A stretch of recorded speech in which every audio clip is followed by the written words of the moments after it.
Thank you for tuning in to the live show. You know what time it is. It is your boy Genesis. Good morning, good morning, good morning. It is currently 11:57 a.m. And of course, today's date is the 28th of April 2025. How are you doing this beautiful morning? We are back, ladies and gentlemen. We are back. All right. Trump's first 100 days. All right. Trump's first 100 days. How do you guys think he's doing so far? If you support Trump's agenda or if you support Trump's uh, executive orders that he has been dishing out since he was inaugurated, put a thumbs up in the chat. If you support Trump and his actions for this first 100 days, put a thumbs up in the chat. All right. Let me know that you support him. But if you do not support him, put a thumbs down in the chat. Okay. So if you support Trump in his quest in this first 100 days, put a thumbs up in the chat. But if you do not support Trump's actions for this first 100 days, put a thumbs down in the chat. All right. Now, this is a new situation, of course. Wow.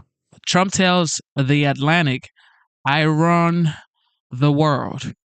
Okay? CNN has a lot to say about it. Here we go. President Trump says during his second term, he runs the country and the world. That is from his latest interview out just minutes ago, marking his 100 days in office. He sat down with a team from The Atlantic in the Oval Office for their cover story. Part of that team was editor-in-chief Jeffrey Goldberg. You might remember him as the guy mistakenly added to a group chat about military plans in Yemen. Oh, of course. He was invited on purpose for this interview. When the Signal group chat came up, Trump told The Atlantic reporters that he said to his staff, quote, maybe don't use Signal, okay? Joining me now to talk about this is Michael Scherer, staff writer at The Atlantic. Thanks for being here with us this morning. What was the vibe? Thanks for having me on. Trump was very annoyed with the Signal chat story. So let's get that out of the way. How was it behind closed doors? Well, this story was a long journey. We've been reporting it for a couple months. We interviewed him in March by phone after he publicly denounced me and my reporting colleague, Ashley Parker, as being lunatic leftists and liars. But then when we called him, he took our call. We had a perfectly fine, gracious interview. Obviously, after that, the Signalgate thing happened. He attacked The Atlantic ruthlessly, attacked my boss, Jeffrey Goldberg, ruthlessly. By the end, though, and this is just last week, he was in a far more conciliatory mood. You know, the tone of that exchange was very respectful. He was, acknowledged the success of the Signalgate story, wasn't doing what he did in the days afterwards, which was to deny anything improper had happened.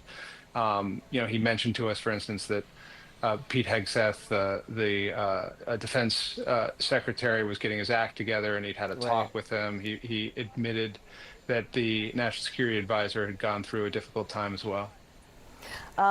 What this article does in a lot of ways is give us a sense of his thinking when he was in quote unquote political exile after he lost. And he describes his first term. He's like, look, the first time I had two things to do, run the country and survive. And he said, I had all these crooked guys.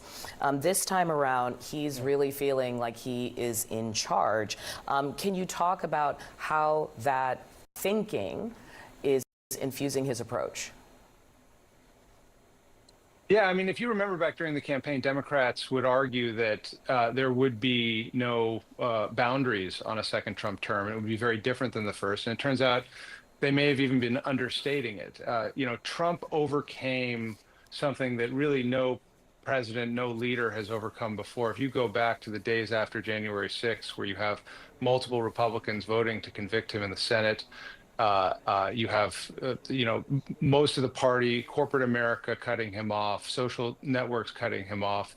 He was able to come back to power. And I think that experience, which is really what we tried to explore in this story, informs the boldness with which he is governing now. He really doesn't see many boundaries to going after people he perceived to be his enemies, even if he's doing things to them that he objected when government did to his allies before. He feels fine doing it now. I mean, his economic policies obviously are very disruptive and of questionable effectiveness. And that comment about running the world, I mean, he truly does believe that he has enormous leverage at this point, not only within the country, over the other parts of government, but over, a number of conflicts elsewhere in the world. I mean, at times during that interview last week, he was talking to us about intervening in a negotiation over a dam being built in Ethiopia and continued disputes in Serbia. He's a deal maker all the way through. I think the difference is in the first weeks and months of his first term, he felt a little bit underwater. He didn't have the people in place. He didn't really understand the town. He didn't understand how the government works. He feels like he has a much better understanding now. He's also surrounded by people who possibly understand him better. You were writing about the fact that some of his White House advisors have learned their approach is follow ideas when he says something twice.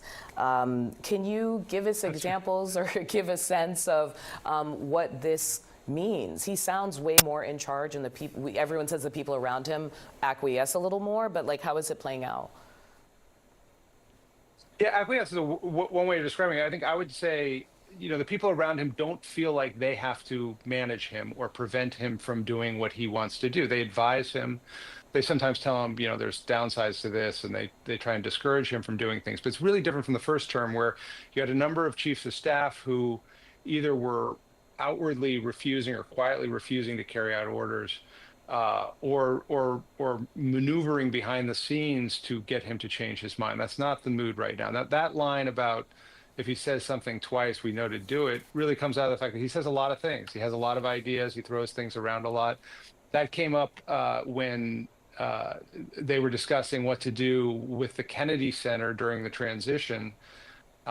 He had the idea, after reading a story, that he wanted to be chairman of the Kennedy Center. He didn't get to go to the premier performing arts institution in America the first term because he was shunned by artists, and he decided he wanted to do it all himself this time, and they figured out how to make that happen.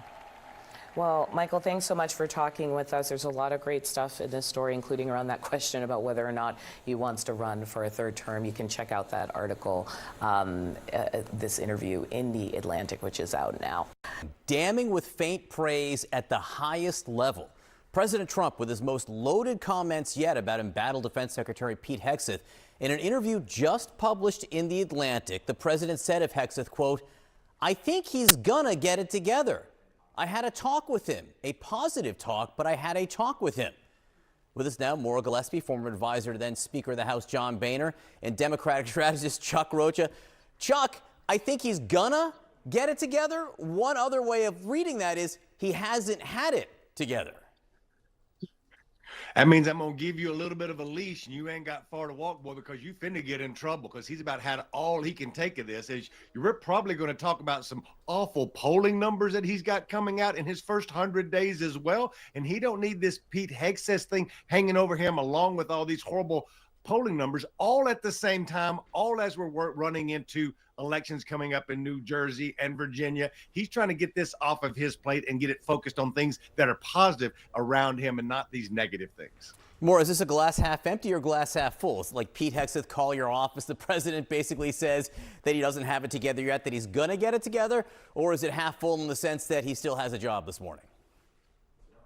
Oh, he still has a job. I mean, for Pete Hegseth, he still has a job this morning, but for Donald Trump, he doesn't need this distraction or these, essentially making him look bad, right? He doesn't want his administration, anyone else, to be taking away from what he is trying to show the world and the American people he can do for them. Unfortunately, I think that there are certainly some downsides and some things that people are frustrated by, but certainly the inequities and the really inexperience that Pete Hegseth has shown time and time again, even in the 2-3 months he's been in the job, is pretty egregious.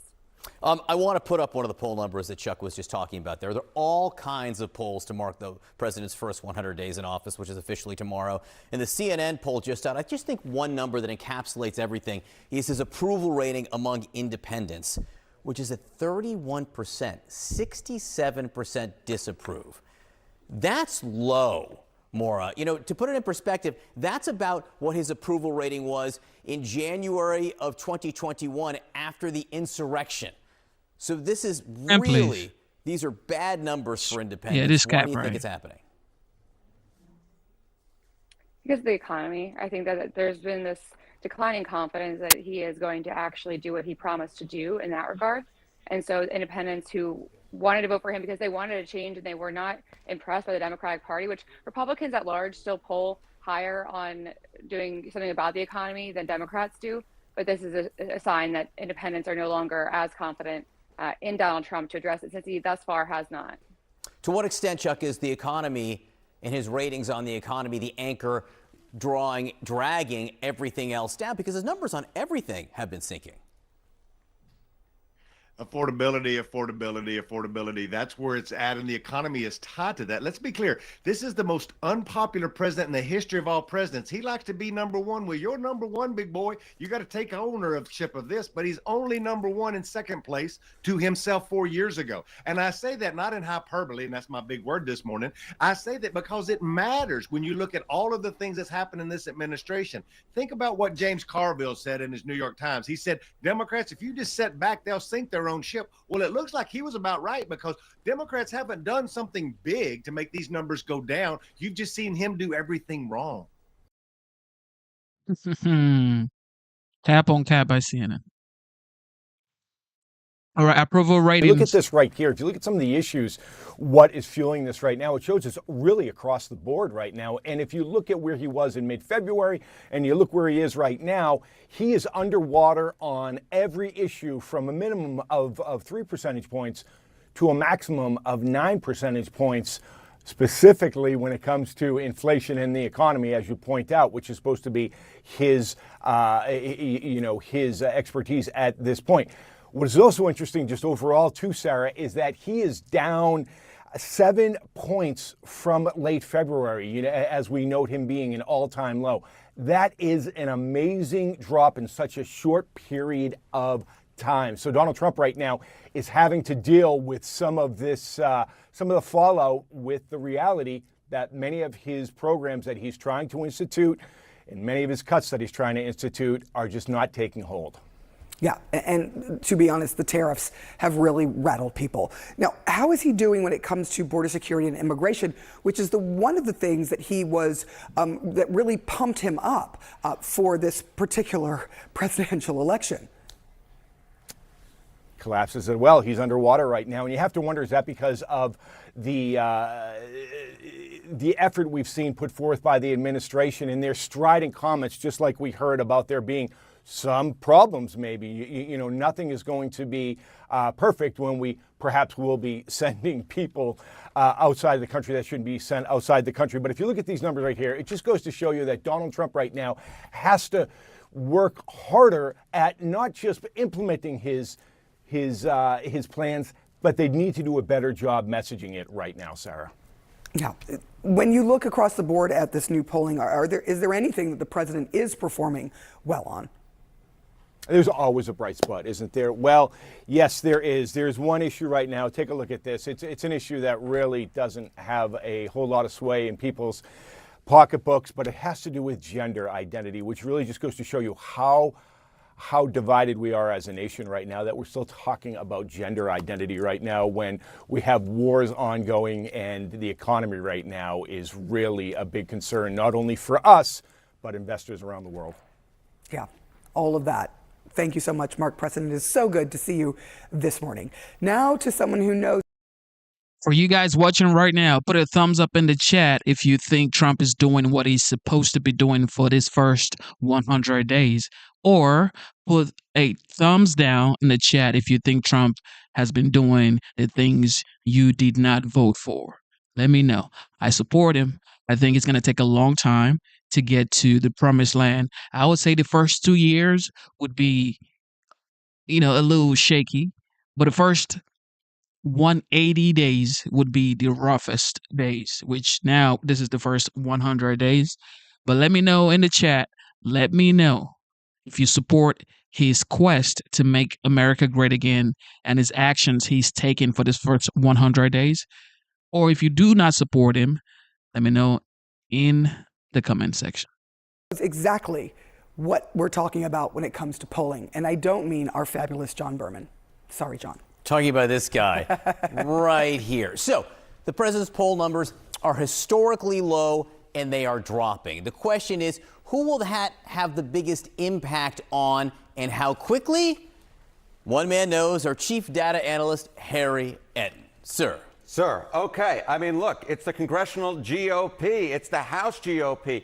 If the House GOP is under any illusions that Donald Trump's fall in the polls won't bring them down as well, they are living on fantasy island. What are we talking about here? Let's take a look at the generic congressional ballot. Democrats versus Republicans. We have 3 polls out within the last few weeks. What do they all show? They all show the Democrats up by 2 points in the CNBC poll. The Fox News poll that was out on Friday, look at that, Democrats up by 7. The New York Times poll that was out this Friday as well, but Democrats by 3.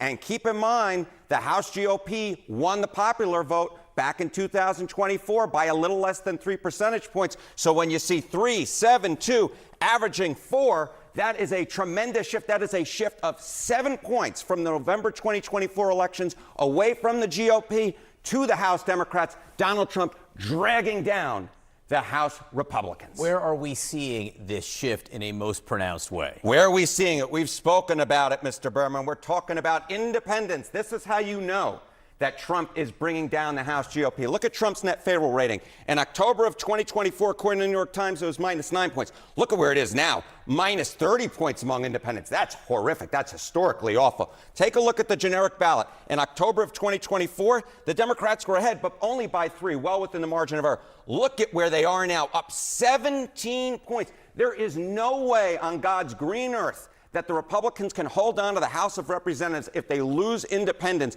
by 17 percentage points. My goodness gracious. This is what dreams are made of if you're House Democrats, and it's all being driven, or at least in large part being driven, by Donald Trump's rapid drop with independence. What does history tell us about how a party does heading into a midterm with the type of lead that Democrats have right now? Yeah, okay, so I went back through history, right, and I looked at The types of lead Democrat has right now, man, where are they getting this post from? Because what do you mean Democrat has the lead right now? Where? In blue states, maybe. But what are you guys talking about? Democrat has the lead right now. Yeah. the opposition minority party. That, of course, is the Democrats right now. They're a minority in the House to the opposition of the party in the White House, Donald Trump, a Republican. The average House seats won by the opposition minority party, 234 when leading the generic ballot this early by at least 4 percentage points. That happened in 2006 and 2018. 2 huge Democratic years. Democrats love this number. Of course, we still have months to go. We'll see if history repeats itself. We do, but this is an answer to the question is, why does it matter what these numbers show right now 100 days into the president's term? Well, there's some history that shows it might matter. It's exactly right. Oftentimes, the generic ballot actually is quite predictive at this point. Harriet, thank you very much. Thank you, my friend. Let's bring in right now CNN Washington Bureau Chief and Political Director David Chalian. There is a lot that is said. There's a lot that has changed when you look at these poll numbers for this president. It is a different landscape that he's looking at 100 days in. David, what are you looking at in this? Yeah, there's no doubt about that, Kate. I mean, just take a look at the trajectory of his approval rating over the course of these first 100 days. In mid-February or so, our poll showed him at 47% approval. You saw late February, 48% approval. Those were some of his highest approval ratings of his career. He is now down at the 100-day mark at 41% approval. And we'll show you the historic nature of that low. I want to stress here also, it's not just a low approval rating. Donald Trump, over the course of these first 100 days, Kate, has lost the middle of the country politically. Independents have really slid in their approval of Donald Trump. Again, if you look back mid-February, it was at 43% among independents. That is all the way down 12 points now to only. So tell me why he goes to UFC. Was it 315 UFC? Was it like 2 weeks ago? And everybody's going bunkers. Everybody's screaming USA. He goes out, everybody's screaming USA. And then CNN says, Well, Trump's approval rating is tanking, but yet this man goes to real life people, talks to real life people, and they're like, thank you so much for what you're doing for the country. So, whose poll are they looking at? 31% approval among independents. And don't forget, these are the same people that told you that Kamala Harris had the upper hand to become the 47th president of the United States. Never forget, they had told us Kamala Harris could be the 47th president. So we're going to believe these same people too? I don't know. That becomes a political problem, if not necessarily for Donald Trump, perhaps for his party, who has to face voters in the midterm elections a year and a half from now. But we were talking about the historic nature of that. And if you stack up his approval rating now to all of his modern day predecessors, you see that 41% approval is at the bottom of the list, Kate. Just take a look at all those numbers there. Everyone else at this point in their presidency, including Donald Trump himself 8 years ago, had a higher mark than he has today. David, and on the issues, there's some strong signals being sent on important issues like the economy and like immigration as well. I mean, this is two issues that you just named. Not only are they important in voters' minds, Kate, but they were strong suits for Donald Trump, and he is underwater on both of them now. Take a look. We show you here approval on issues, and every issue we tested, he is below majority support. His numbers are upside down. Now, immigration at the top there, he's now at 45% of approval of handling it. In March, it was 51%. He's lost 6 points.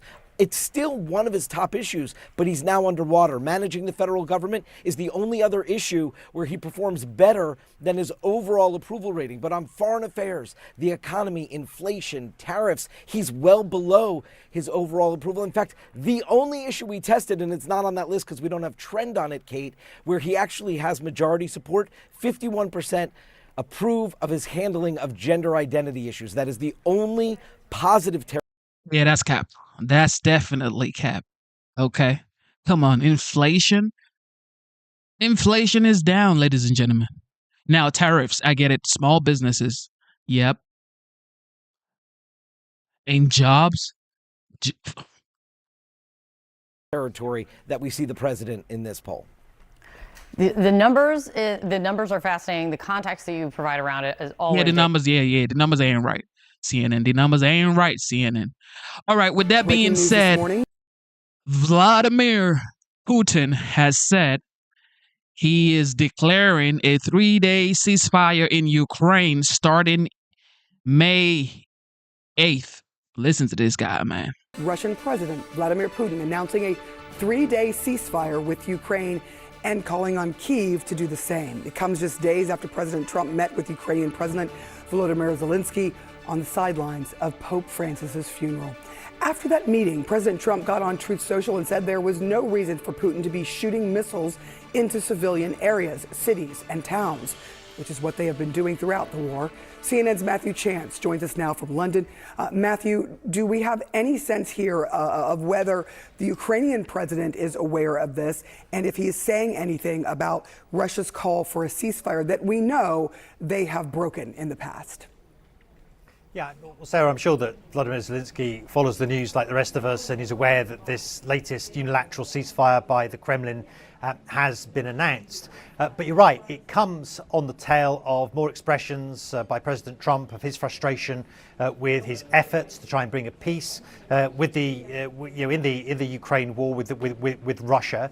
And this is a 3-day ceasefire, a 3-day truce that's takes place from the 7th through the 9th of May, over the period, in other words, when Russia, as well as Europe, marks the end of the Second World War, Victory Day in Russia.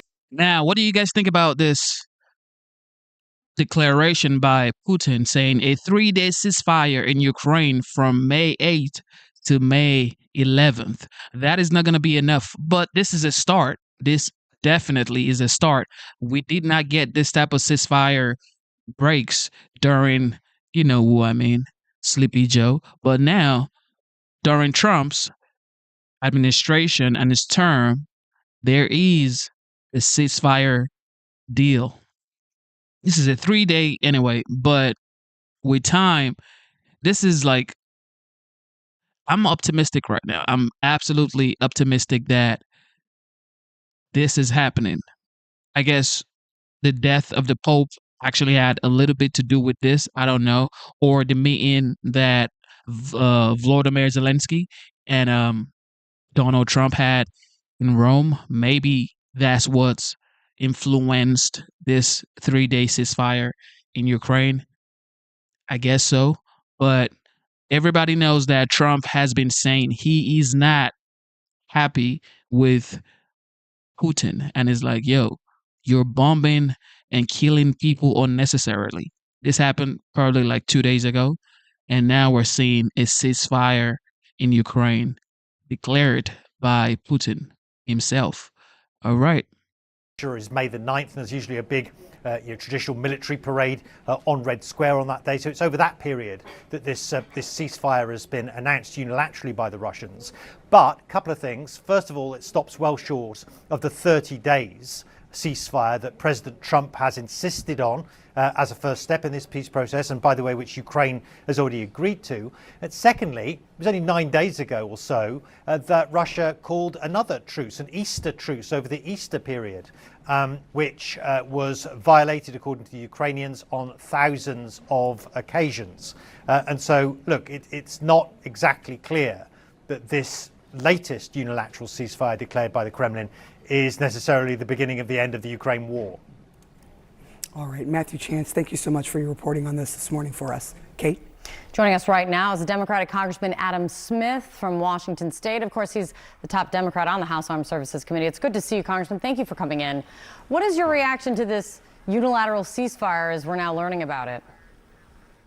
At this point, there's no reason to believe it. As your reporter just pointed out, the same thing was said over the Easter period, and there was no effort whatsoever by Russia to adhere to it. So it's likely just a PR campaign, but we'll see. We'll see whether or not he holds to that. But the real big message here is it seems like President Trump is finally realizing what everybody else in the world knew for years, and that is that Putin is going to push this war as hard as he can unless you stop him. And it has really hurt the process to get to peace that President Trump has put all the pressure on Zelensky. He sent a very clear message to President Putin from the start of Trump's administration that if Putin just holds out, eventually President Trump will abandon Ukraine. And that incentivized Putin to keep going forward instead of putting the pressure on Putin to force him to the peace table.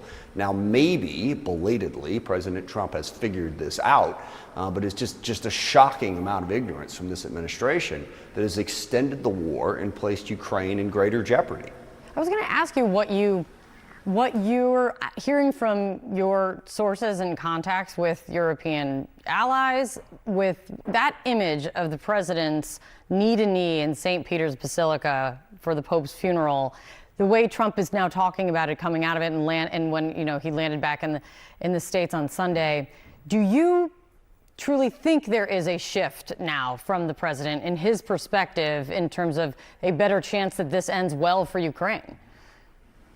I doubt it, but I think the way I would characterize the way the Europeans and others who strongly support Ukraine have reacted to this, it's a tiny sliver of hope in what has been a dark few months from this administration. And actually, Vice President Vance has been the worst on this. He has sent the signal over and over again that we're not going to continue to support Ukraine.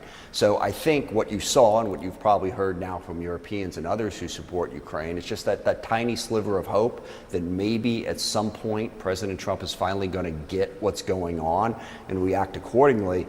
But it's early, and we'll see. We'll see if the ceasefire holds. We'll see if President Trump's administration actually is willing to put pressure on Putin to force him to the peace table. It's a sliver of hope, but there's still a lot that we have to learn about where it goes from here. Let's stay on this. This right now is the time for a proper peace deal. Now, a lot of people are saying, well, this 3 days ceasefire deal is temporary. And of course, everybody knows what happens in Moscow when they celebrate their World War II victory from Nazi Germany. which is May 9th. So a lot of people are saying, well, that's because of the parade in Moscow for World War II victory. That's why he's just, saying there's a 3-day ceasefire so they can celebrate the, the victory they had in World War II. But still, this is a step forward. This is a step forward, ladies and gentlemen. This is a step forward. With former United States Ambassador to Ukraine, William Taylor. It's good to have you, William. Thank you for joining us. Ambassador, first I want to get your reaction to this announcement by the Russian president, this 3-day ceasefire. Your initial thoughts? My thoughts, Becky, are the same thoughts that others have had, which are that the Russians don't adhere to ceasefires. They keep fighting. They keep shelling. They keep attacking Ukrainian cities. This is likely no different. And we know that President Trump and President Zelensky have offered President Putin a ceasefire, comprehensive ceasefire, air, land, and sea, for 30 days. And President Trump made that offer to President Putin, and President Putin said no. So you got to be a little skeptical of this ceasefire on the part of President Putin today. Okay. So why this announcement very specifically now? The world saw the image of President Trump, of course, sitting with the Ukrainian President Volodymyr Zelensky before the Pope's funeral this weekend. That was splashed across social media. Any sense that this may have motivated Putin to take this action now? I think so. I think there are probably two things. One, he does have this May 9th Victory Day coming up. But the second thing is exactly what you said. President Zelensky and President Trump had a very good, short, but a very good conversation in the Vatican directly for the first time, really, with no filters, with no aides, with no one else there. They had a direct conversation, and it sounds like, from both sides' report, it was a very good one. And coming out of that conversation, as you've reported, President Trump is increasingly irritated with President Putin, who keeps attacking Ukrainian cities and who keeps being the obstacle, who continues to obstruct any movement toward a real ceasefire, which President Trump is trying to get for. So I think there is that response from President Putin. He realizes that he is starting to be on the losing side. Of course. We're just getting the Ukrainian response, Ambassador. This is it. I mean, after the Secretary of State, Marco Rubio, said, you know what, if you guys do not want peace deal, we're just going to walk away, because the number one priorities are Americans, not Ukrainians or Russians. Okay, as much as you love Ukraine, as much as you want to help Ukrainians, the number one priority for the president of the United States is or are Americans. Okay, so after Marco Rubio said that, I would say Zelensky is way more interested now in signing that rare earth deal that Trump asked him to sign, and they had a little clash in the Oval Office. He's more interested in signing that deal right now. Quote, the ceasefire must be unconditional because everything else is just Putin's tactical games. Well, it is conditional to a degree, or to the degree that it is just 3 days. And as you rightly point out, the Russians have been offered a 30-day ceasefire, and that has been an offer that's been on the table now for some time. So I guess that begs the question, what is Russia hoping to get out of this ceasefire? I think they would like to get out of the ceasefire some ability to have their celebration in Moscow.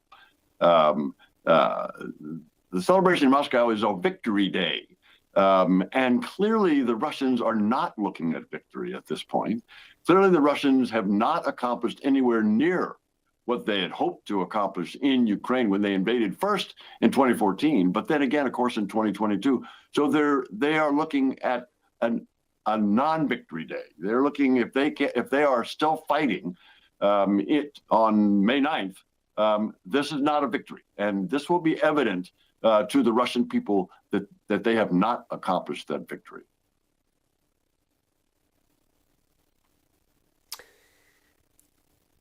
On the point of claiming some sort of victory, would you expect President Trump to likely claim such for himself? How do you think, or how are you hearing at this point, that this offer from President Putin is playing out in Washington? With skepticism, again, the Americans, the United States administration has a proposal, which, by the way, Becky, they may be modifying. They may be making some changes to this proposal that we've seen last week based on input that they've gotten from the Ukrainians and from Europeans in London last week. There's some good suggestions that came, and there may be a change, again, based on a growing frustration with the Russians. There may be a change in that proposal. So that's the proposal that they would like to move forward on. This would give President Trump, if he can pull off an agreement that is satisfactory to the Ukrainians and to the Europeans, if he can push Putin to that kind of a solution, that kind of an agreement, that would be a victory for President Trump. He already said he's going to look into sanctions and bankings and ways to just decapitate Putin from evading and keep on invading Ukraine. But I don't know, man, with the oil prices and everything going up. But look, this war has to end because it started with, of course, I don't want to say Sleepy Joe, but it started with Joe there. And now Trump has to sort this out, because once this is sorted out,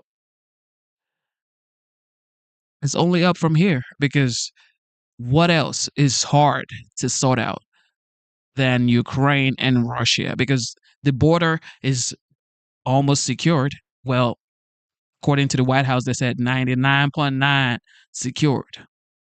So he's already winning at the border. Inflation is down. Most people are going to say, well, inflation is not down. Well, inflation is lower than Joe Biden, if that's better. Shout out to everybody tuned in right now. Okay, well, we are not there by any stretch at this point, at least not from the Kremlin's perspective. We will continue to monitor this, and it's always good to have you for your analysis and insights. Important. All right. Thank you for tuning in to the live show. You know what time it is. It is your boy, Genesis. Double tap your screen, subscribe to the channel. We are streaming both ways, vertical and horizontal. A lot of deportation is going on right now, for sure. Tom Homan, border czar, is doing his thing. Deporting, cleaning up the United States, and making sure that illegal migrants are not running rampage. Caroline Leavitt, the White House press secretary, had, of course, she had a Monday press meeting today in the White House. But for now, we're going to listen to Tom Homan and what he's talking about. President Trump's border czar, Tom Homan, facing reporters in the White House briefing room and also facing new questions after a weekend of ICE actions, including deporting a mother with young children. The children are U.S. citizens. Let me play what Tom Homan said just moments ago. Caroline, if border crossings are at a record low, why should it still be considered an emergency?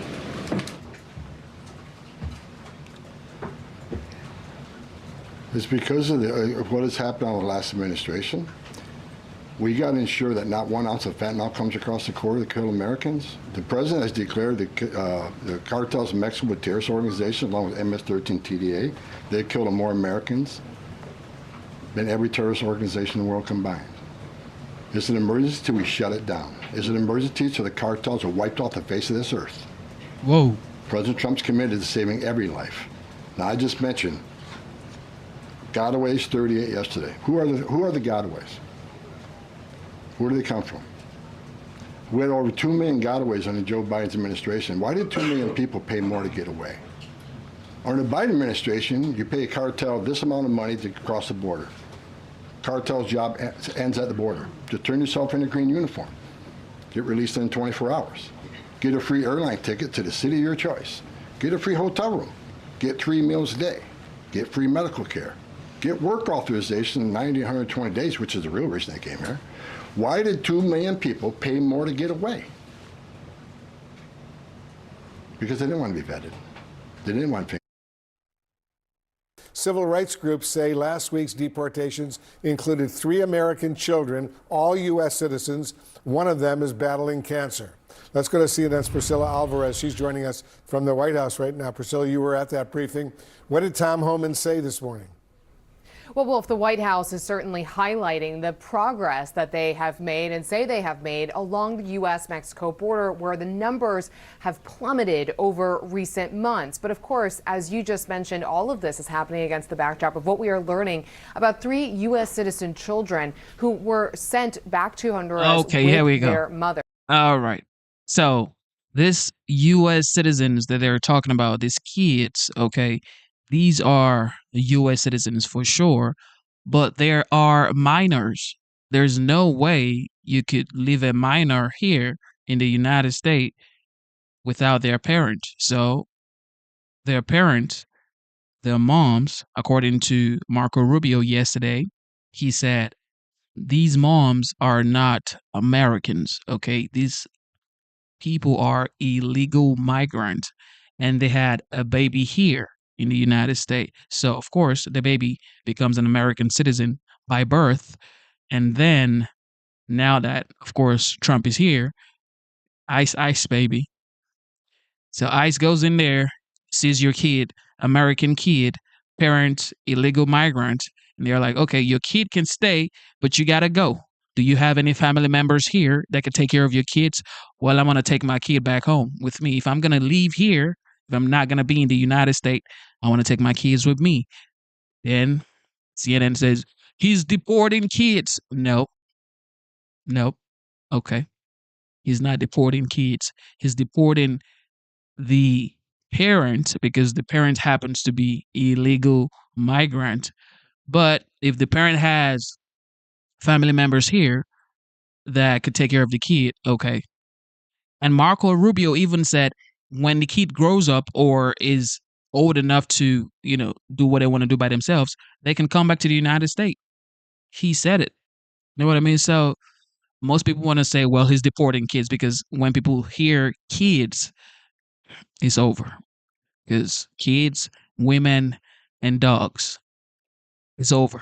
Once you mention those 3 things, kids, women, and dogs, there's nothing. Nobody's going to support you. Nobody's going to support you once it involves kids, women, and dogs. Now, these are 2 separate cases. This is in both cases, according to court filings, these mothers had been going to routine ICE check-ins when they were detained and then later removed to Honduras. Now, when that occurred, when they were detained, they were given the option to be removed with their children, and they opted for that. But the attorneys in these cases say that there was very little time to make any decisions or have conversations with relatives. And so they are raising the alarm again about the lack of due process. Now, when I asked the White House border czar about this, he said again that this was the decision of the mothers. Take a listen.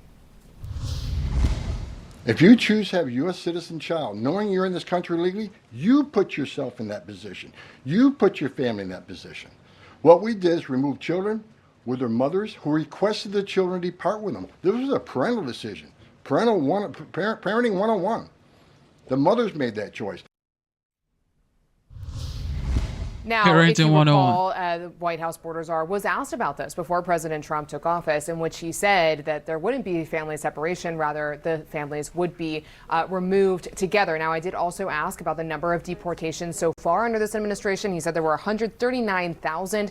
Now, that is slightly less than the Biden administration at the same time last year, but the difference being that there are far less border crossings, therefore less easy repatriations. Rather, the administration still moving forward and moving forward quickly when it comes to deportations of those who are arrested in the interior of the United States. Wolf. All right, Priscilla, thank you. Okay, so he's doing great at the border. The border is getting secured, but let's try something else. Priscilla Alvarez reporting for us. Appreciate it. Over the weekend, ICE announced that the agency arrested nearly 800 people over 4 days with the help of state law enforcement officials in Florida. They're describing it as a, quote, massive multi-agency immigration enforcement crackdown. Joining us now, Executive Director of the Florida Immigrant Coalition, Tessa Pettit. Thank you so much for joining us. First of all, what have you learned about these arrests that happened? Almost 1,000 people arrested over 4 days. What we've learned from family members is that a lot of people who've been arrested are in limbo in our immigration system because the immigration system has a lot of flaws. Some folks have temporary status, and we've seen the data given by ICE that maybe 300 out of the 800 were actually had a final order of deportation. So, which means that most likely 2/3 of the folks who were arrested are people who are in some form of process and are certainly not criminals. So you're saying about, most of the people that were arrested, because you said about 300 had actual deportation orders and, would be deported at some point in time, some of them going through the system. What can they do at this point? Once you're deported, it's over, correct? Once people are deported, it's practically over. The system does provide legal avenues for folks, if they can prove that they were wrongly deported, to return into the United States. That is at a time when there was due process in our immigration system. We're hoping that a lot of the people who were arrested are actually given due process before they are deported.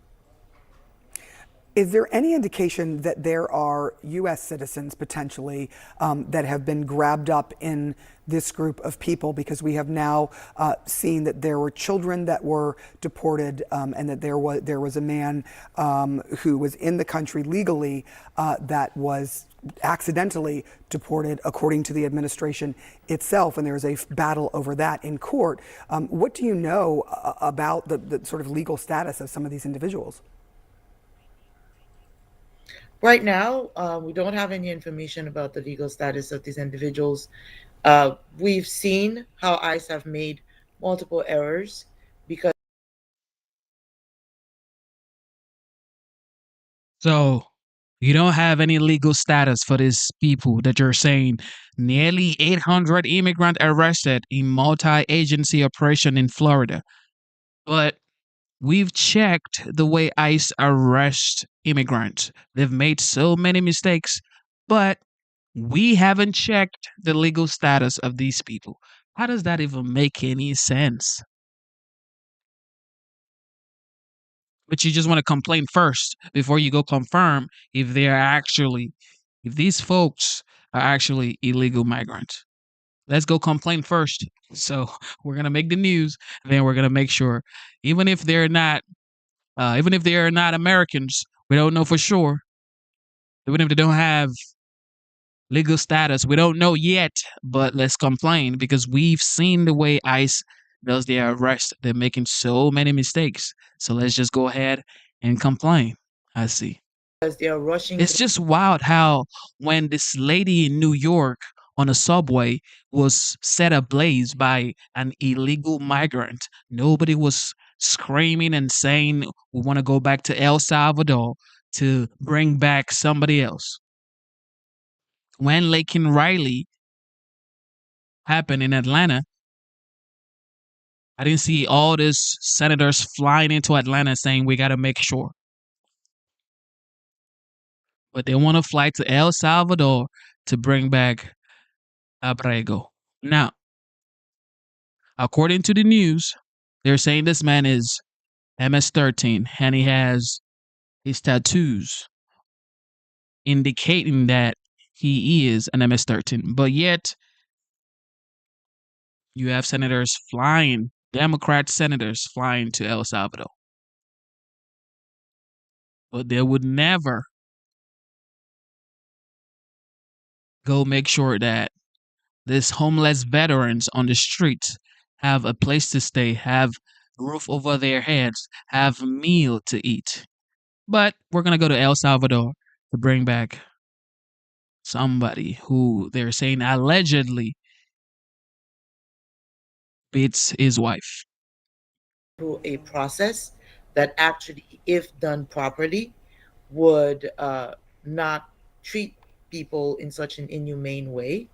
We hope that they're not only not undocumented, not U.S. citizens in those that were picked up, but we also hope that everyone who was actually detained is given a chance to have access to a lawyer and to prove their right to be in this country. I'm curious to get your take on hearing from the president. I don't understand this. When somebody say we have due process for anybody on American soil. I was not born in the United States, okay? I wasn't born in the United States. I came to the United States legally, okay? I went through Homeland Security. I went through USCIS. I had to learn. I had to read. I had to become a United States citizen. Now you're saying that that's why we have due process for anyone on American soil. So meaning, even if I commit an offense by entering into your country illegally already, just because I'm in your country on American soil, I have right to due process. Even if my first act is a crime, which is entering into the country illegally, how does that make sense? So can somebody make this make sense for me, ladies and gentlemen? You come into the country illegally, that's a crime. So you're supposed to have some sort of due process after you've committed a crime by coming into a country illegally.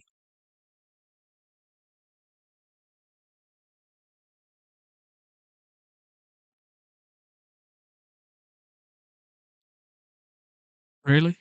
When it comes to accidentally sending someone, deporting someone, or the fact that children who are U.S. citizens were deported, one of them having stage 4 cancer.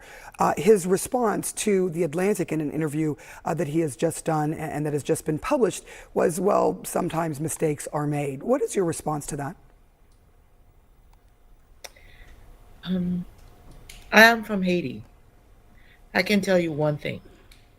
Once you start making it okay for one life to not matter, it quickly becomes everybody's habit for every life to stop having any form. Man, so many lives don't matter now, right now. So stop acting like stop acting like we have veterans on the streets begging for daily bread, struggling with addictions, homeless, hungry. When you start making some life matter. I get it. I get it. Of value. I would warn America not to fall into that trap of being inhumane or dividing people based on their country of origin to decide whether or not they are worth a fight. Thank you so much. And Sac Passe, Tessa Pettit, thank you. Appreciate you. Senator.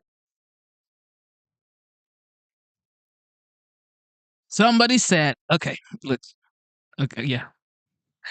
There was an op-ed that you wrote with some of your fellow members and members of the Massachusetts delegation. You actually went to visit the Tufts University graduate student who's been detained, apparently over an op-ed she wrote that was seen as pro-Palestinian in the Tufts newspaper. What did you learn? Somebody said, well,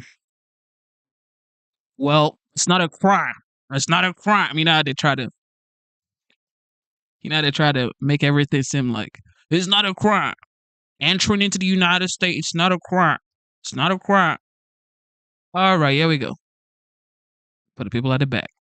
Let's make it happen right now. It's not a crime. All right. So everybody has Google, right? Everybody has Google, ladies and gentlemen. So what does this say? It says, is entering the country illegally a felony?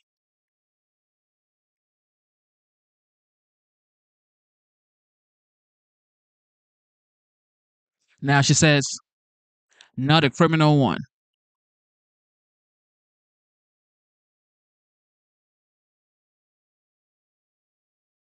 Now, if you go down here,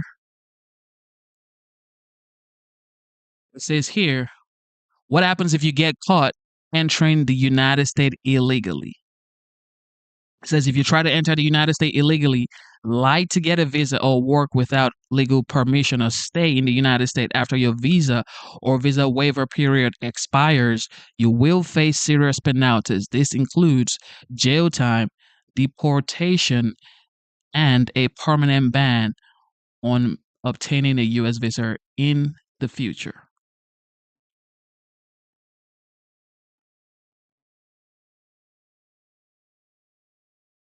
So it says, what is the penalty for crossing illegal immigrants? Okay, that's a different situation. But the main situation here is stated clearly. This is the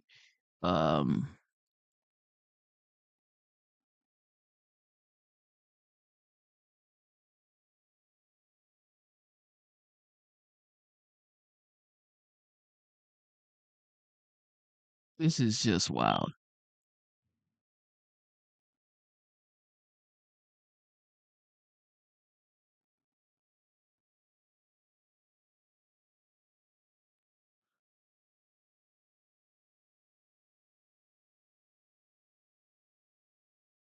He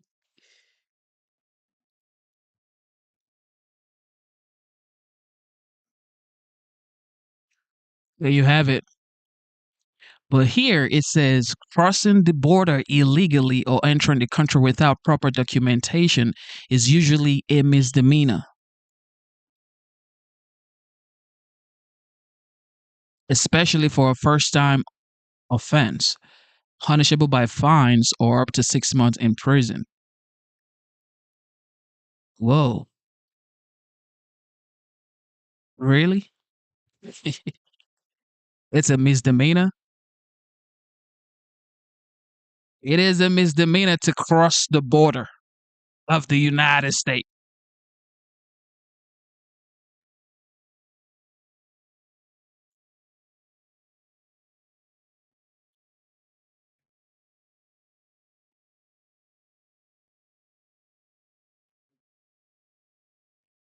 It's generally not a felony under the federal law, except for specific circumstances. The violation is typically treated as a civil matter, not a criminal one. All right. So basically, open it up. Okay. Open it up. All right. Of course, Trump is parading everybody he's deported in the White House. So tomorrow marks President Trump's 100th day in office as he starts his 15th week. As Russia continues to strike Ukraine, Secretary of State Marco Rubio says this week will be critical for the negotiations. I think this is going to be a very critical week. This week is going to be a really important week in which we have to make a determination about whether this is an endeavor that we want to continue to be involved in, or if it's time to sort of focus on some other issues that are equally, if not more important in some cases. So here we go. Assistant to the President and White House Deputy Chief of Staff James Blair joins us now. James, great to see you. Good to see you. Appreciate it. I think we should talk about some of that iconic shot at St. Peter's. The President of the United States goes to the funeral of the Pope, and then at one moment decides this would be a good time to talk to President Zelensky. Can you give us an idea of what led to this and an idea of what was accomplished? Yeah, absolutely. I mean, obviously, leading up to it, the Ukrainians have been reaching out. We've had ongoing conversations. There was a desire, which I think President Zelensky expressed publicly, to have a pull-aside meeting there in Rome. And what came out of it was progress. Obviously, the president feels like we are making progress, but he's been frustrated at both sides, which he's made clear. He said over the weekend that the Ukrainians should have signed the deal with us weeks ago, and he wants them to hurry up and get that done. And Putin, he is very displeased with the attacks on civilian areas last week, and he's put on the table increasing sanctions, secondary tariffs on oil, whatever it takes to make sure that they hurry up and get to the table and create peace. What about providing patriots and more arms to Ukraine? I know that's what Zelensky asked for. Look, I don't have any news to break on that, but obviously we've provided a lot already. What's most important is that they get to the table and hurry up and make this deal quickly. Do you think that is the president angry that Putin might be playing him? Does he feel deceived that indeed might be his agenda? Well, look, he put out a statement, I think 2 days ago on his Truth, where he said he does not want to be tapped along. He won't accept it. He's displeased, again, with the attacks on civilian areas. And the president said it makes him feel like maybe he doesn't want peace as badly as he says he does. And the president's not going to stand for that. If that means increasing sanctions, he's obviously put that on the table. Steve Witkoff was optimistic. The president is neither is Marco Rubio. How do you deal with both those schools of thought? Look, I mean, I think that this is a bit of a give and take back and forth process. We feel like we're making progress. The president feels like we're making progress, but he's also sending a message that it needs to go more quickly. So this is today. Every day is going to have a different theme here at the White House. At 8:30, Caroline Leavitt's going to have start her press conference where she's going to talk about immigration, the progress made at the border. You see these signs behind us. All the arrests have been made over the last 100 days. Homicide, child sex abuse, rape and sodomy, the mugshots of those who have been captured and taken off the streets. Why do you want people to see that? Why do you want the press to see that? Well, look, the mainstream media, as you know, Brian, doesn't want to cover this story. What we've done is get violent criminals and other lowlifes on the street. It's literally a murderer's row here on the lawn of the White House. And these are people that we've taken out of the country since we came into office. Last month, we had the lowest border crossings on record. And that's a result of not new legislation, as Biden said we would need, but just a new president getting the job done. We've reunited over 5,000 children with their families or a safe guardian since we came into office. We're cleaning up our communities. We're getting rid of all these guys. I mean, look at these. These are all heinous crimes. These are violent crimes. That would be a Law and Order episode, and we have to get all of them out of the country. So yesterday, if you're looking for key Democratic leaders, you'd have to go to the Capitol steps where they were sitting for a sit-in because they think that the big, beautiful bill is going to be terrible for America, and the only thing they could do is sit in and sing and talk about it. Is the president going to change his mind because Cory Booker spent a Sunday on the steps? Well, look, I mean, think about what the Democrats are actually saying. They're saying they're going to oppose the largest tax cut in history for middle and working class Americans. That's what they're doing. They're out here standing on the side of keeping illegal immigrants on Medicaid when we're trying to get them off of Medicaid so we can save the program. The Democrats have no plan. Remember, this is the party that brought us 4-decade high inflation. Joe Biden, Hakeem Jeffries. We shouldn't listen to them on anything. Now that the adults are back in charge, we're having to clean up the mess they created for us. And you're not going to have an easy time as you try to get all the Republicans on the same page. This slight advantage for Republicans in both the House and Senate. Your thoughts about the so-called SALT caucus of New York and the Northeastern, the congressman from the blue states. Your thoughts about those who say, I want to keep parts of the Inflation Reduction Act under Joe Biden because it would hurt their constituents. Look, I mean, everybody has issues that are very important to them and their constituents, but the fact is there's a pathway to accomplish all of those things and at least make some gain in some of those areas that people really want to see. Everyone's going to have to give a little. Nobody's going to get 100% of what they want, but that's the democratic process, right? And again, like I said just a minute ago, it's up to the adults to be in charge now, and we just have to get it done. And you have a lot done already in 100 days. James, thanks so much. I know it's going to be a big week. Thank you. Thank you. Appreciate it. All right, of course, this guy right here, he is definitely the most showbiz president America's ever had. The fact that he is showing the press, is showing Americans that these are the people we've arrested, deported, and some of them are in detention. That's just next level troll. Next level troll right there, man. There's nobody that does it like Trump. Of course, he is a showman. He just happens to be a great businessman as well. Now, I know most people would say, well, he bankrupted 2 casinos or 4 casinos or whatever you say. He's filed for bankruptcy 11 times or whatever you say. The fact is, he has buildings around the world with his name on it. He happens to be the 45th and the 47th president of the United States. And most people would say, well, he's not a good businessman. He's not even successful.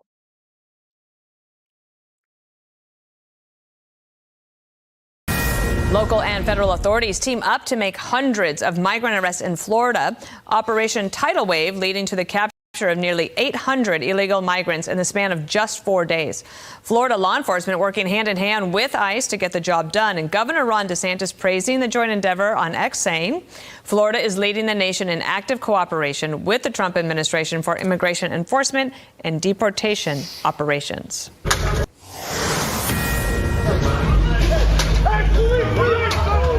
Whoa, whoa, whoa, whoa, whoa.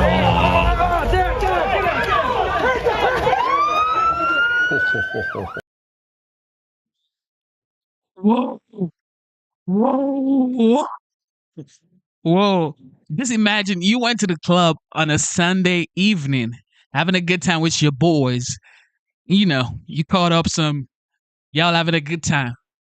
All of a sudden, Tom Homan comes in. Oh, get down now. What? Godly.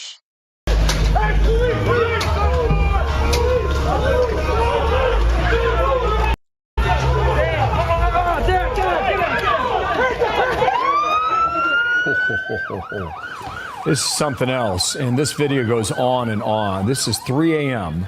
Sunday morning, Colorado Springs.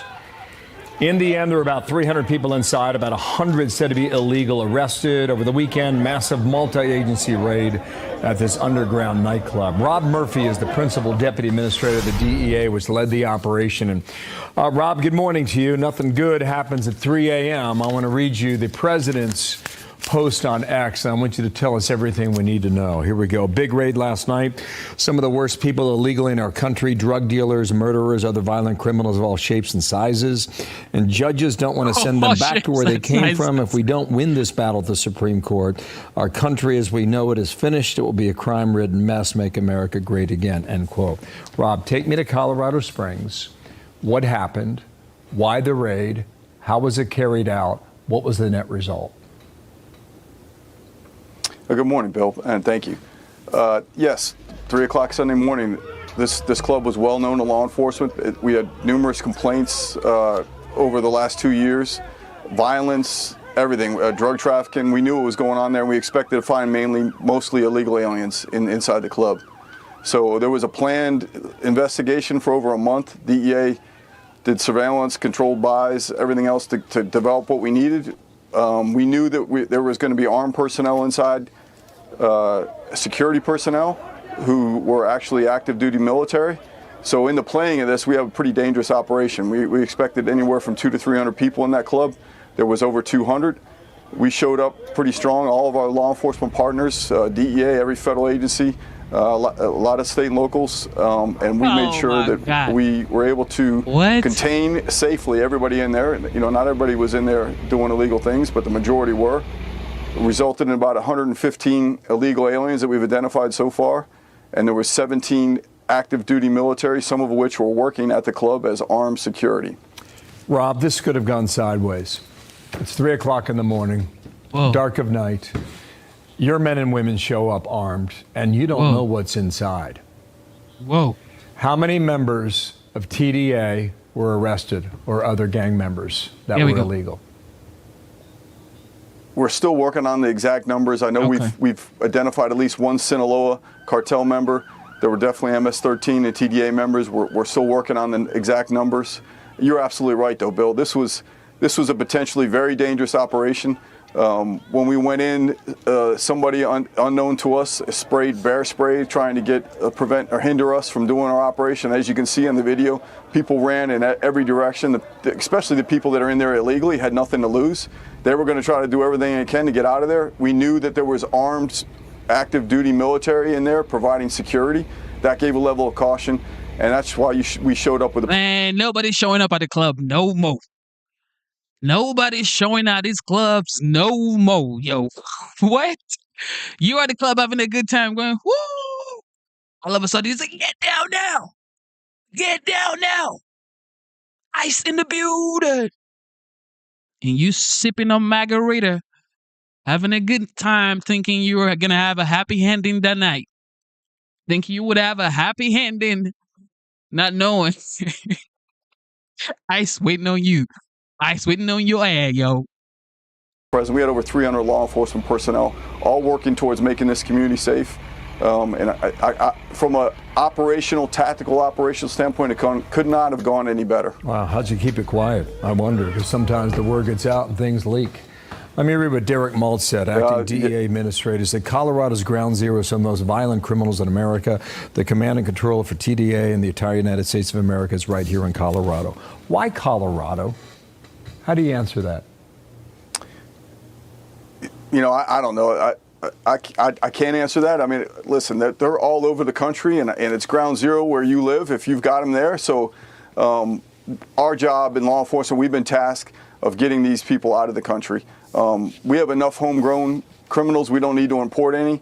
And we, since January 20th, law enforcement is working day in and day out to get especially the illegal criminal out of the country. It makes it easier for us, thin the herd, and we can get back to doing making the community safer and working about the ones that are here legally. Seems to me that the Douglas County Sheriff, Darren Weekly, cooperated in a significant way. He did. And is that right? He did, and he was very vocal about it. Yeah, he did, and he was very vocal about it. Sir, thanks for coming on. Rob Murphy, I guess there's more to come. And when there is, let's hope it goes peacefully. Yeah, it's not over. We're still... we agree with it. We agree on that. And again, men and women are doing everything they can to get these communities safer. Wow, something else. Rob Murphy, thanks for coming on. More to come. Whoa. I'm sure anybody watching this right now would be like, what? You could literally go to a nightclub to just have a good time, maybe get a drink or two, and all of a sudden, you're getting raided. Now, you heard him. Not everybody in the club were illegals, okay? And like you heard, they had military personnel there working at the club. The club must be a big club because, I mean, if you have that many amount of security, they had like, according to him, like 7 or 17 military guys working there. But that's just wild, yo. What? Godly. Well, so many people would say promises made, promises kept. DEA agents arresting more than 100 migrants during a raid on an underground nightclub in Colorado. Douglas Zader is joining us from Washington with all the details. Good morning, Doug. And Carly and Todd, good morning. This was a dramatic raid over the weekend. More than 100 people detained from this underground nightclub in Colorado Springs, including alleged illegal immigrants and U.S. service members. This is how it all played out. This is the DEA. All aspects of the structure. Exit the structure with your hands up.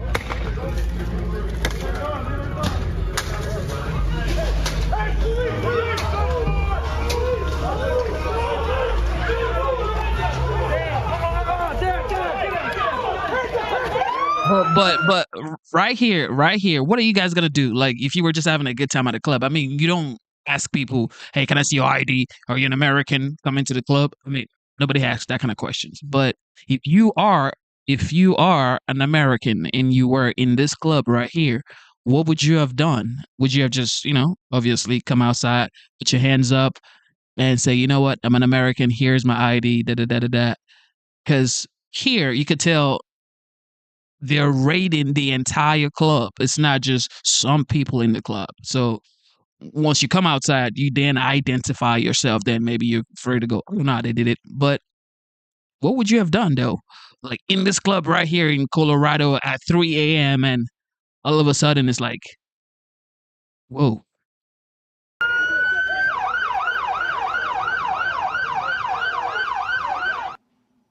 You see all the people streaming out of the club there. It's a big operation. It included some 300 law enforcement officers from at least 10 federal agencies. In addition to the illegal immigrants, the DEA says more than a dozen active duty U.S. service members were also detained, some of whom were said to be working security.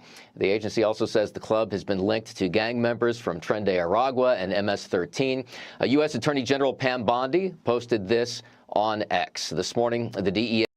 Okay, so they're saying that the club that was raided by multiple agencies have been linked to so many gang members and gang activities. So that's why they targeted that club in Colorado.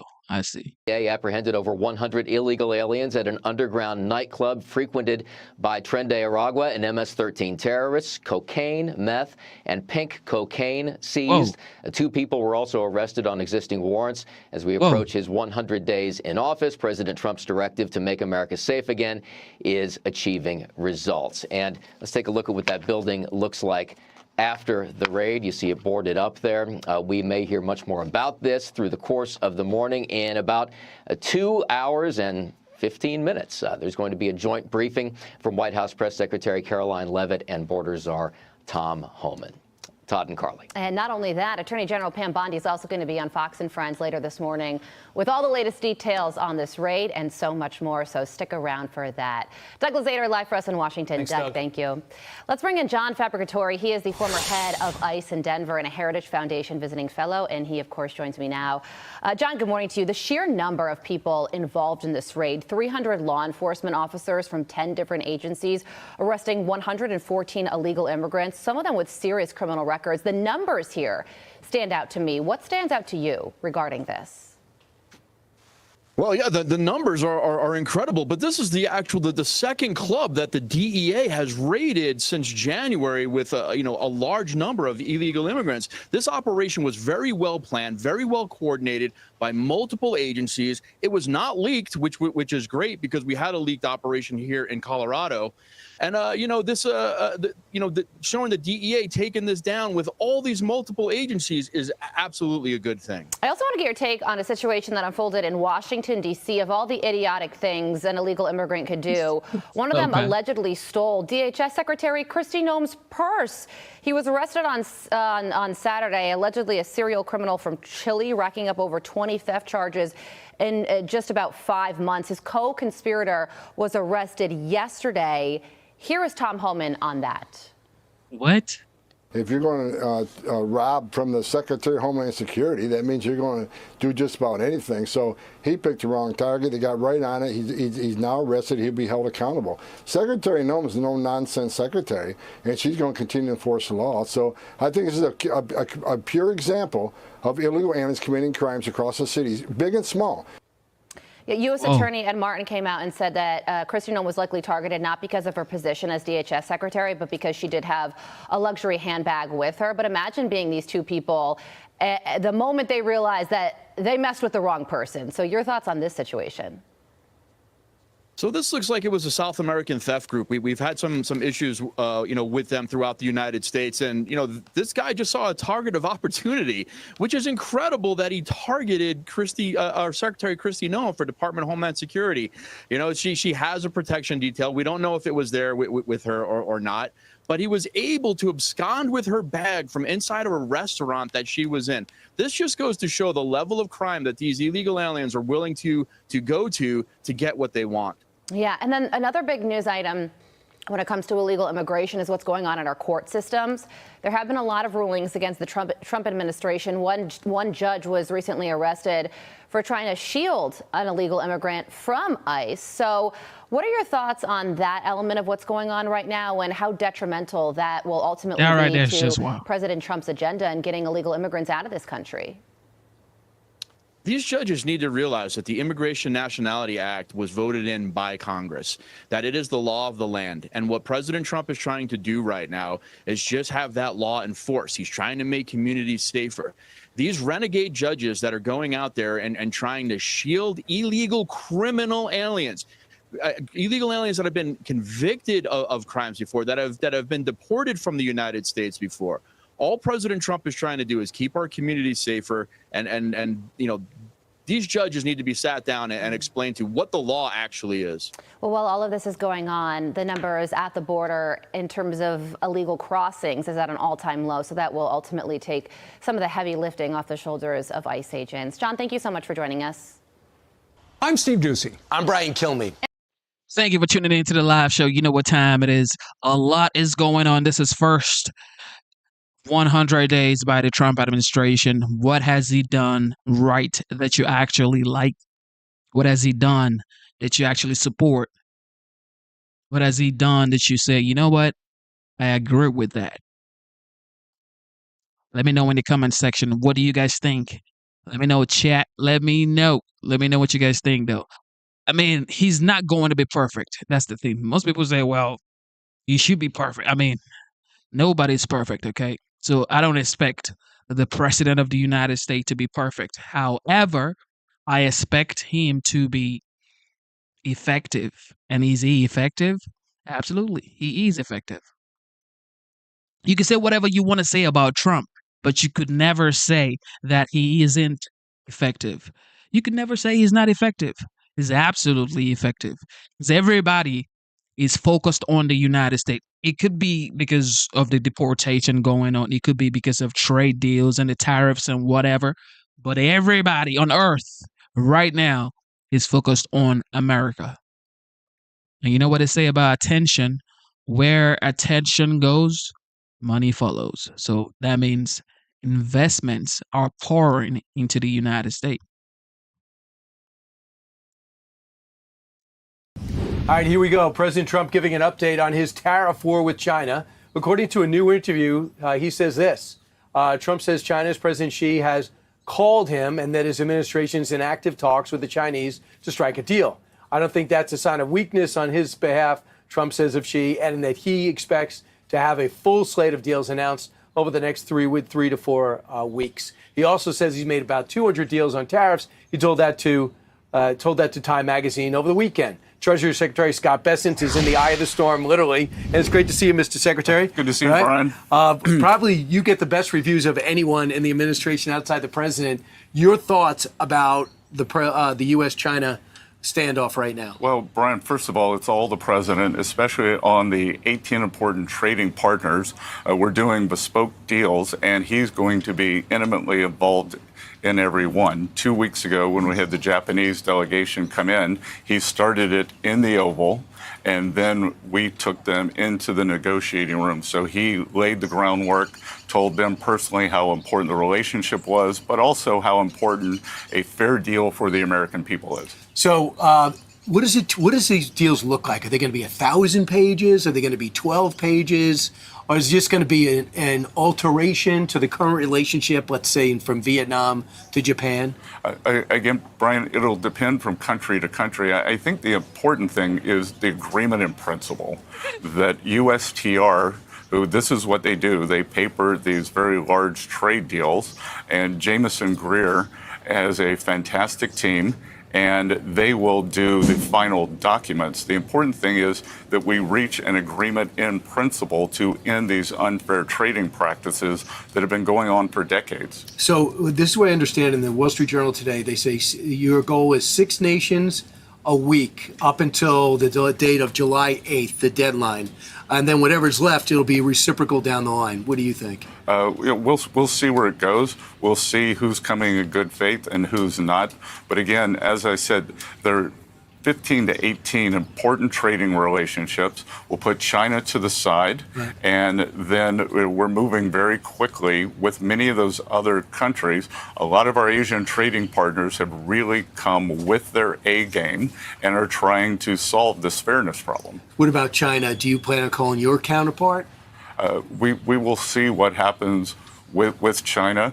That it's important. I think it's unsustainable from the Chinese side. So maybe they'll call me one day. The WTO says trade could dip 80% between the U.S. and China if something doesn't happen quickly. Do you see it that way? Well, look, that's why I believe it's unsustainable, because they sell to us 5 times more than we sell to them. And we are a crucial part of their business model. So selling cheap, subsidized goods into the U.S. is crucial for the Chinese economy. I believe we're already seeing a slowdown there. The government's trying to take measures counter-cyclical to help the economy. So, Brian, in the history of trade negotiations or trade slowdowns, it is the surplus country that always loses the most. And we have a huge deficit. Currently right now, are you worried about empty shelves? Because they say that a lot of these, the supply lines and the cargo ships are being held up. A lot of people are saying turn it around with the tariffs this high. I don't want the product? Are you worried about empty shelves? Not at present. We have some great retailers. I assume they pre-ordered. I think we'll see some elasticities. I think we'll see replacements. And then we will see how quickly the Chinese want to de-escalate. Tomorrow's your day. It's Economics Day, 100 days in. What's your message? Look, that we've got a three-legged stool here. It's trade, it's tax, it's deregulation. President Trump has come out of the blocks roaring. And I think this is something new for the American people. He's given 1-2 press conferences a day, an incredible level of transparency. Contrast that with the previous administration, where the president, we're not quite sure who was running policy. Likely not President Biden, and we are moving forward for the American people, and it's very, very exciting. We're going to continue to make the U.S. the best destination for capital in the world. And you got one of the most challenging jobs, but you seem to absolutely love it. Mr. Secretary, congratulations on it. Brian, 100 days down, 3.5 years to go. Exactly. All right. So, of course, Secretary got best and live on Fox with very talented man right there. But with that being said,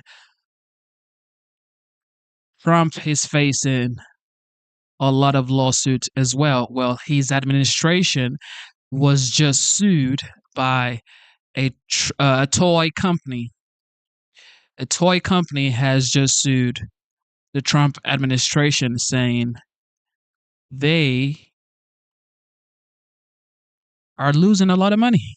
Here we go.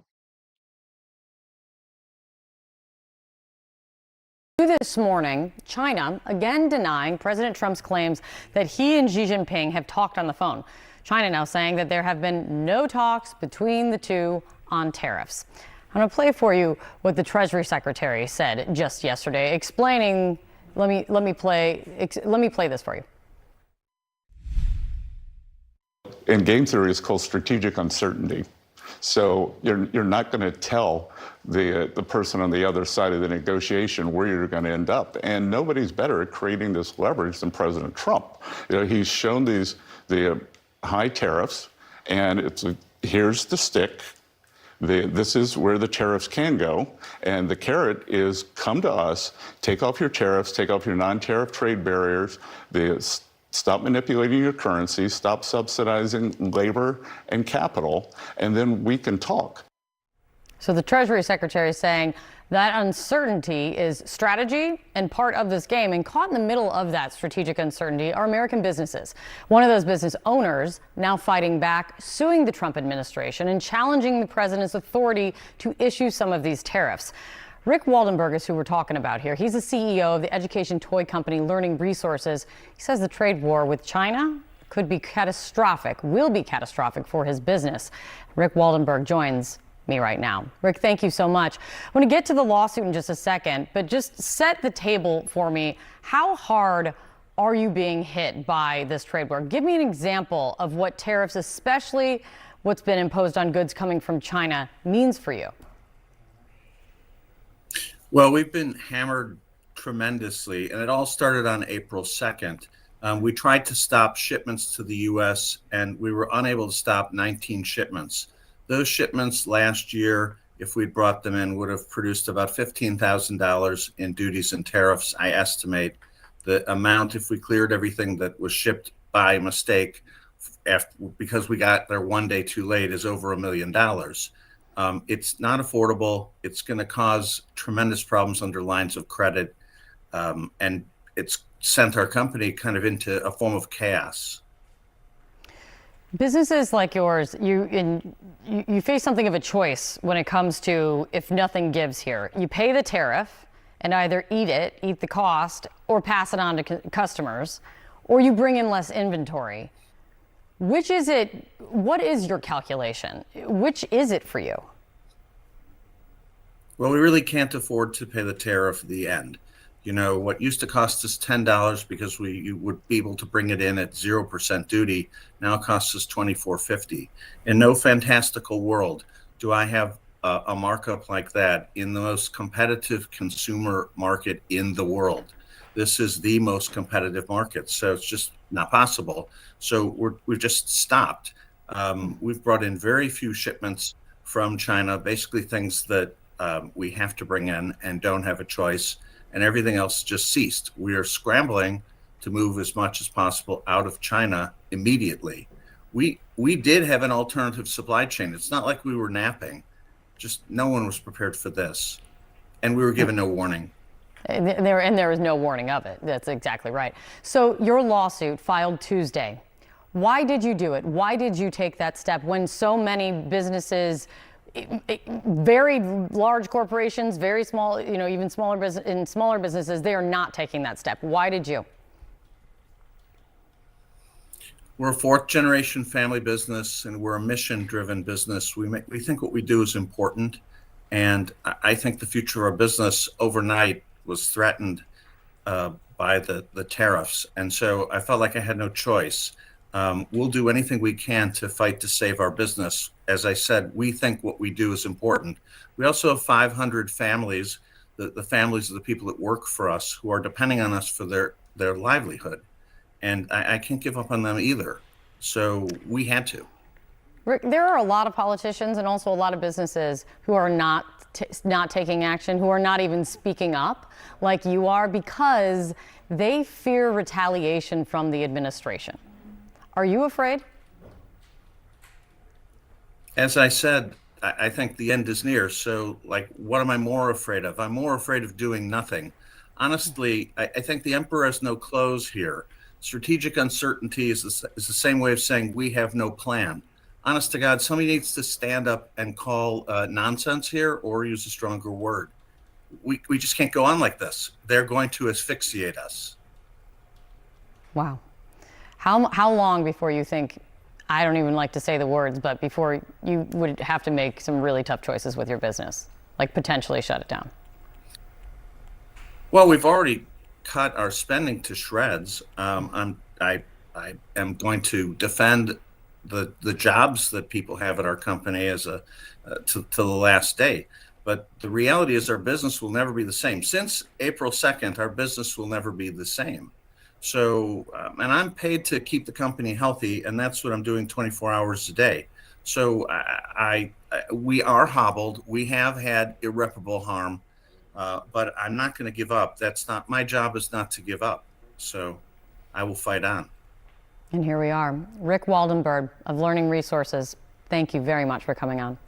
For a deeper look into the impact on the economy, CNN's Brian Todd is joining us at the Magic Wall. So, Brian, where do things stand through 100 days? Well, I think it's safe to say that the U.S. economy is in a state of upheaval and uncertainty after the first 100 days. And some of the reasons for that are fairly obvious. Let's take a look at the obvious reasons here.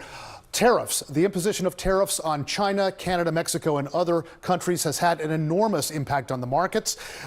He started to impose a 145% tariff on China, then imposed a 25% tariff on steel, aluminum, autos, auto parts, and goods not included in the U.S.-Mexico-Canada trade agreement that has been in place since 2020. He imposed all of that on Canada and Mexico, 25%, and 10% on other nations. Now, all of this is subject to negotiations, according to the president, in the months ahead. So what will the tariffs look like in a few months? That is going to be a key barometer of how the economy goes in the next few months. Let's take a look at how all of that has reflected on the stock market. And I think pretty much everybody's been paying attention to this because a lot of our 401ks have really gone downhill, and literally trillions of dollars have been wiped off the market, much of that due to the tariffs. Now, the market had held pretty steady right after Donald Trump was inaugurated, then started to kind of go down in natural correction mode. But it was really when the imposition of tariffs was announced in early April that the market really plummeted to a low of just about 37,600 points.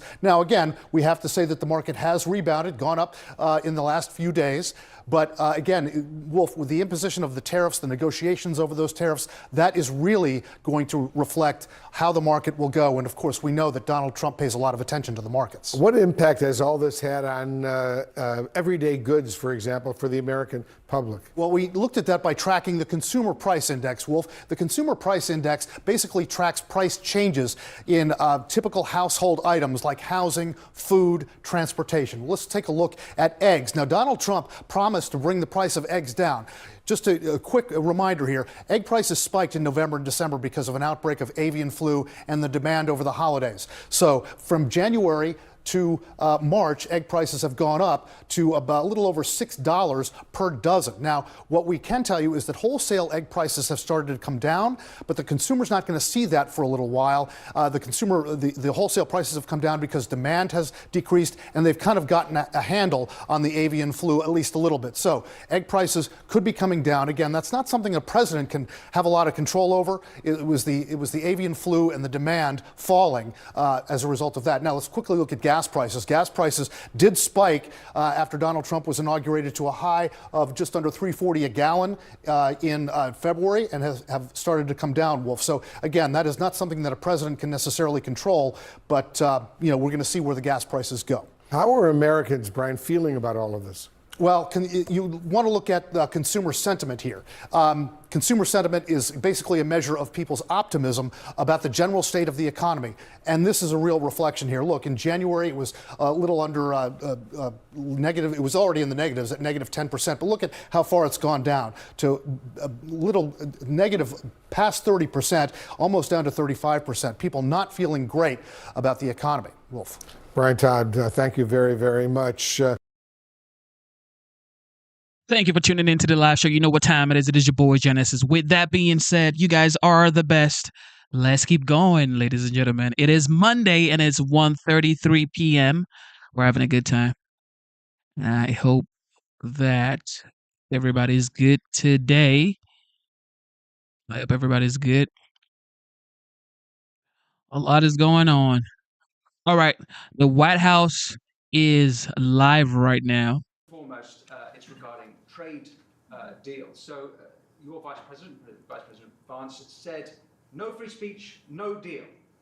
The British Business Secretary. Thank you for coming. So Caroline Levitt is live right now, and she's actually briefing podcasters, independent journalists, content creators, and people of those sort, but not generally legacy media. And this is what I admire about the Trump's administration. And like I said, for Easter Monday, we got an invite to attend the White House Easter egg roll, which was fun. I took my mother-in-law and my 5-year-old daughter.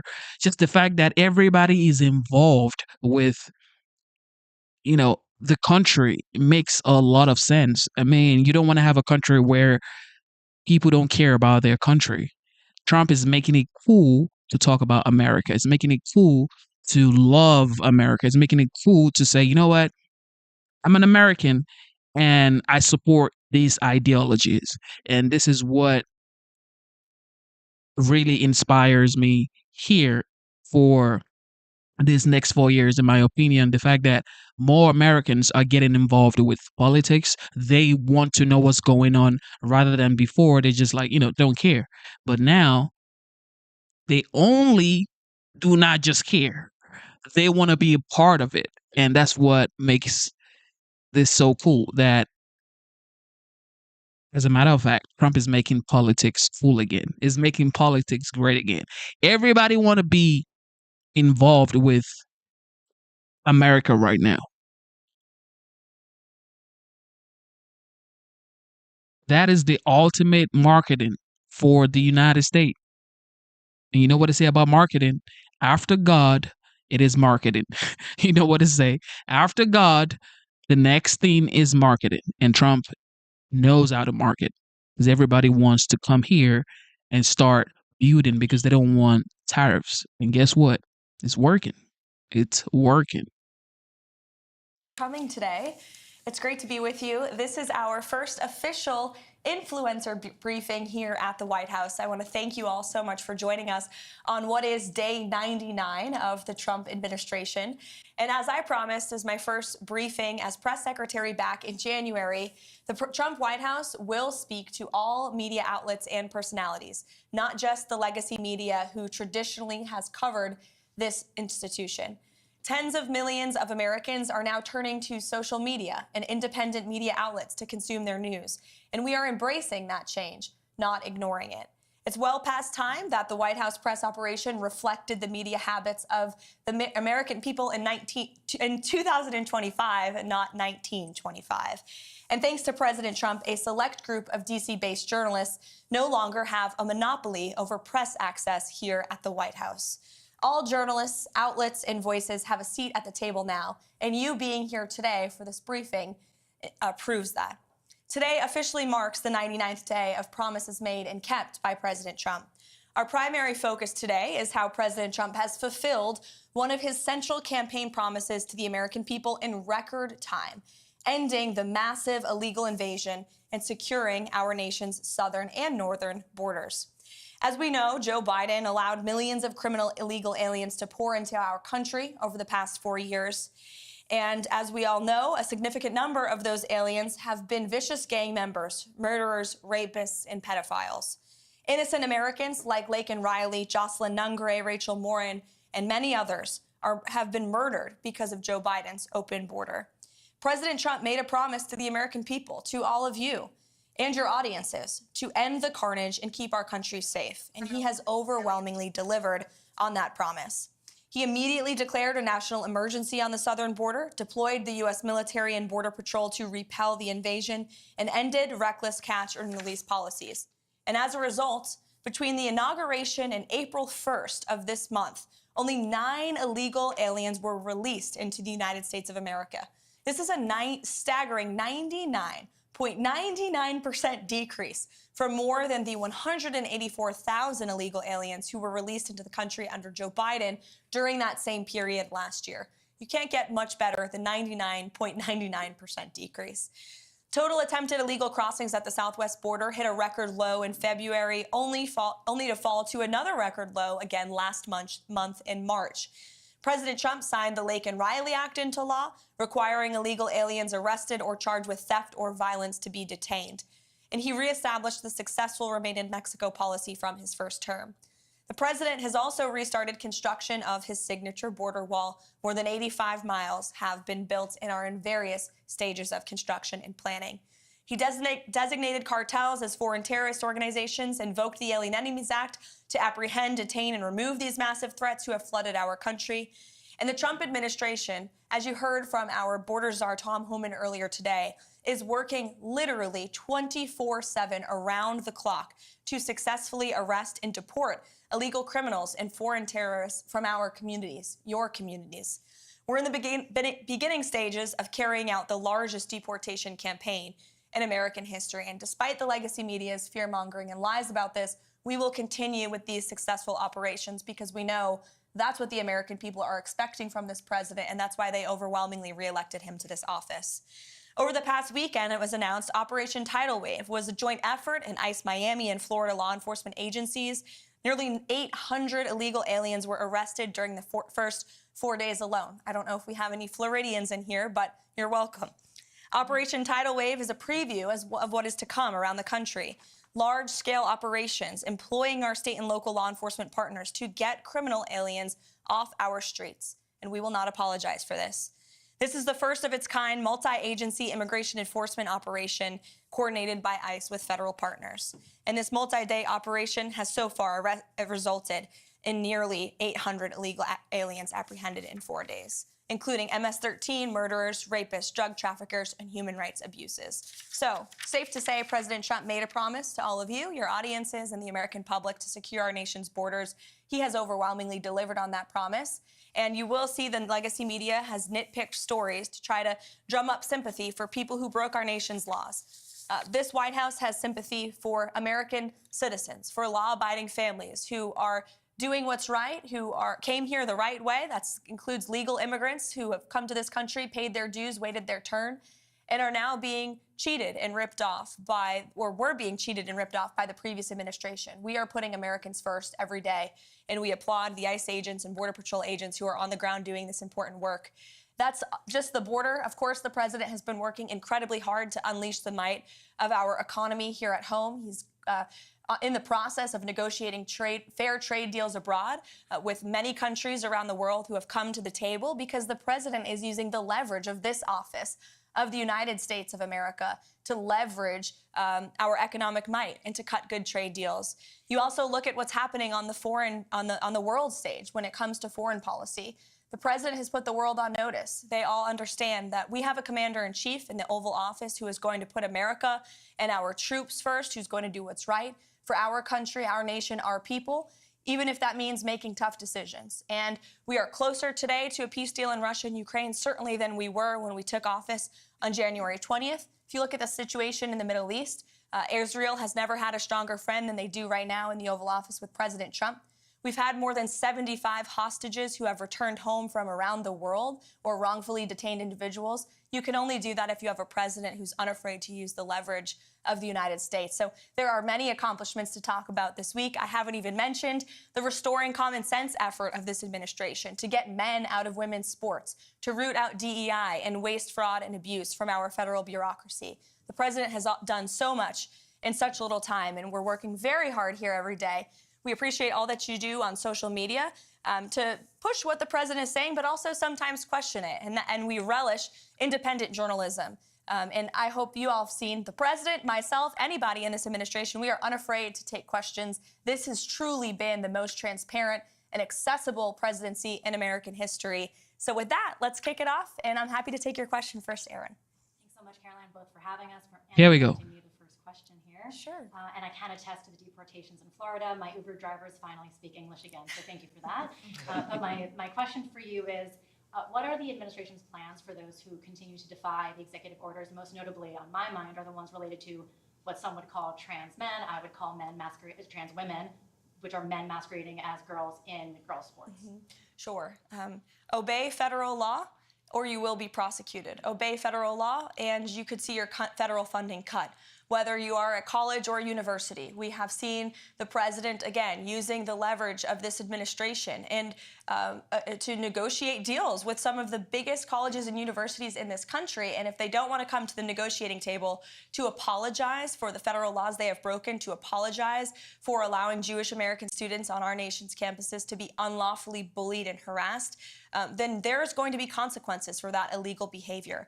Same thing with men in women's sports. The president signed a very strong executive order, making it the policy of the United States federal government that there are only two sexes, male and female, and we are not going to tolerate biological men competing in sports or impeding in private spaces for women like myself or you. And we've seen states defy this federal order. You've seen the state of Maine, unfortunately, because of their liberal governor, who nobody in that state disagrees with, I will add, being from New England. Oh, God. People are incredibly Oh my fed up God, with her yo. These people trying to are oppose so this common funny sense right here. message. You've Talking seen about young women teeth. who have had to go on television to plead with their governor, please stop letting men play against me in sports. We shouldn't live in a country where that even has to happen. The president deeply understands that. That's why he signed that EO. And when Maine decided not to follow it, the Department of Justice sued them. So anyone who disobeys federal law will be either prosecuted, sued, or say goodbye to your federal funding. Sure. How about to the back in the red tie? Hi. One of my main questions is, when will the border wall be completed? Because it's been talked about for a very long time, and a lot of people want to know when can we expect that to be done. Sure. I don't have an official timeline for you, but certainly it's a priority of the administration. I need to be in this room, man. I need to be in this room, man. I need to get my pass. Signature campaign promise dating back to 2016. People laughed at him when he originally brought this idea up, but now the whole world recognizes a border wall is effective. It's a necessary means to secure your nation's territorial borders. Democrats like to have borders outside of their homes, or walls outside of their homes, for a reason, because they know it repels invaders. And that's why the president wants to do that at the southern border. There has been more than 85 miles built just since January 20th. Okay. It's obviously the goal of this administration to build as much border wall as we possibly can. And we need Congress's help to do that. We need more federal funding. The president's working closely with Speaker Johnson and Senate Majority Leader Thune to pass a solid reconciliation package that not only provides more funding for our ICE agents and Border Patrol agents on the ground, but to continue construction of that border wall as well. Sure, go ahead. Madam Levitt, congratulations on this endeavour to bring in new media. And can I start by thanking you for including the British? And I'm deeply proud to be the only British representative here. I hope future events you might include more. Thank you. I've got two questions, if I may be so bold, regarding my little old country across the pond. First and foremost, it's regarding trade deals. So your Vice President Vance, said, no free speech, no deal. The British Business Secretary, whose name is Jonathan Reynolds, has said that in the trade talks with the Commerce Department, the US Commerce Department, there has been no material, that free speech has been not a material factor in negotiations. So my first question is it the case that free speech is no longer part of negotiations? And my second question, if I may. Yeah, that's a valid question. Yeah, that's right. We have had over a quarter of a million people issued non-crime hate incidents. As we speak, there are people in prison. Yeah, I remember that Candace Owens has always supported Trump for sure. But now she's saying that, wait, you are an advocate for free speech. So what's going on with Harvard? So she's going back and forth, trying to understand his stand on Harvard and these Ivy League schools. But that's the question related to what this guy is asking. For quite literally reposting memes, we have extensive prison sentences and for tweets, social media posts, and general free speech issues. Would the Trump administration consider political asylum for British citizens in such a situation? Well, to your latter question, it's a very good one. I have not heard that proposed to the president, nor have I spoken to him about that idea, but I certainly can and talk to our national security team and see if it's something the administration would entertain. Yes, please. To your first question about free speech in the United Kingdom, the vice president has been incredibly outspoken about this for good reason.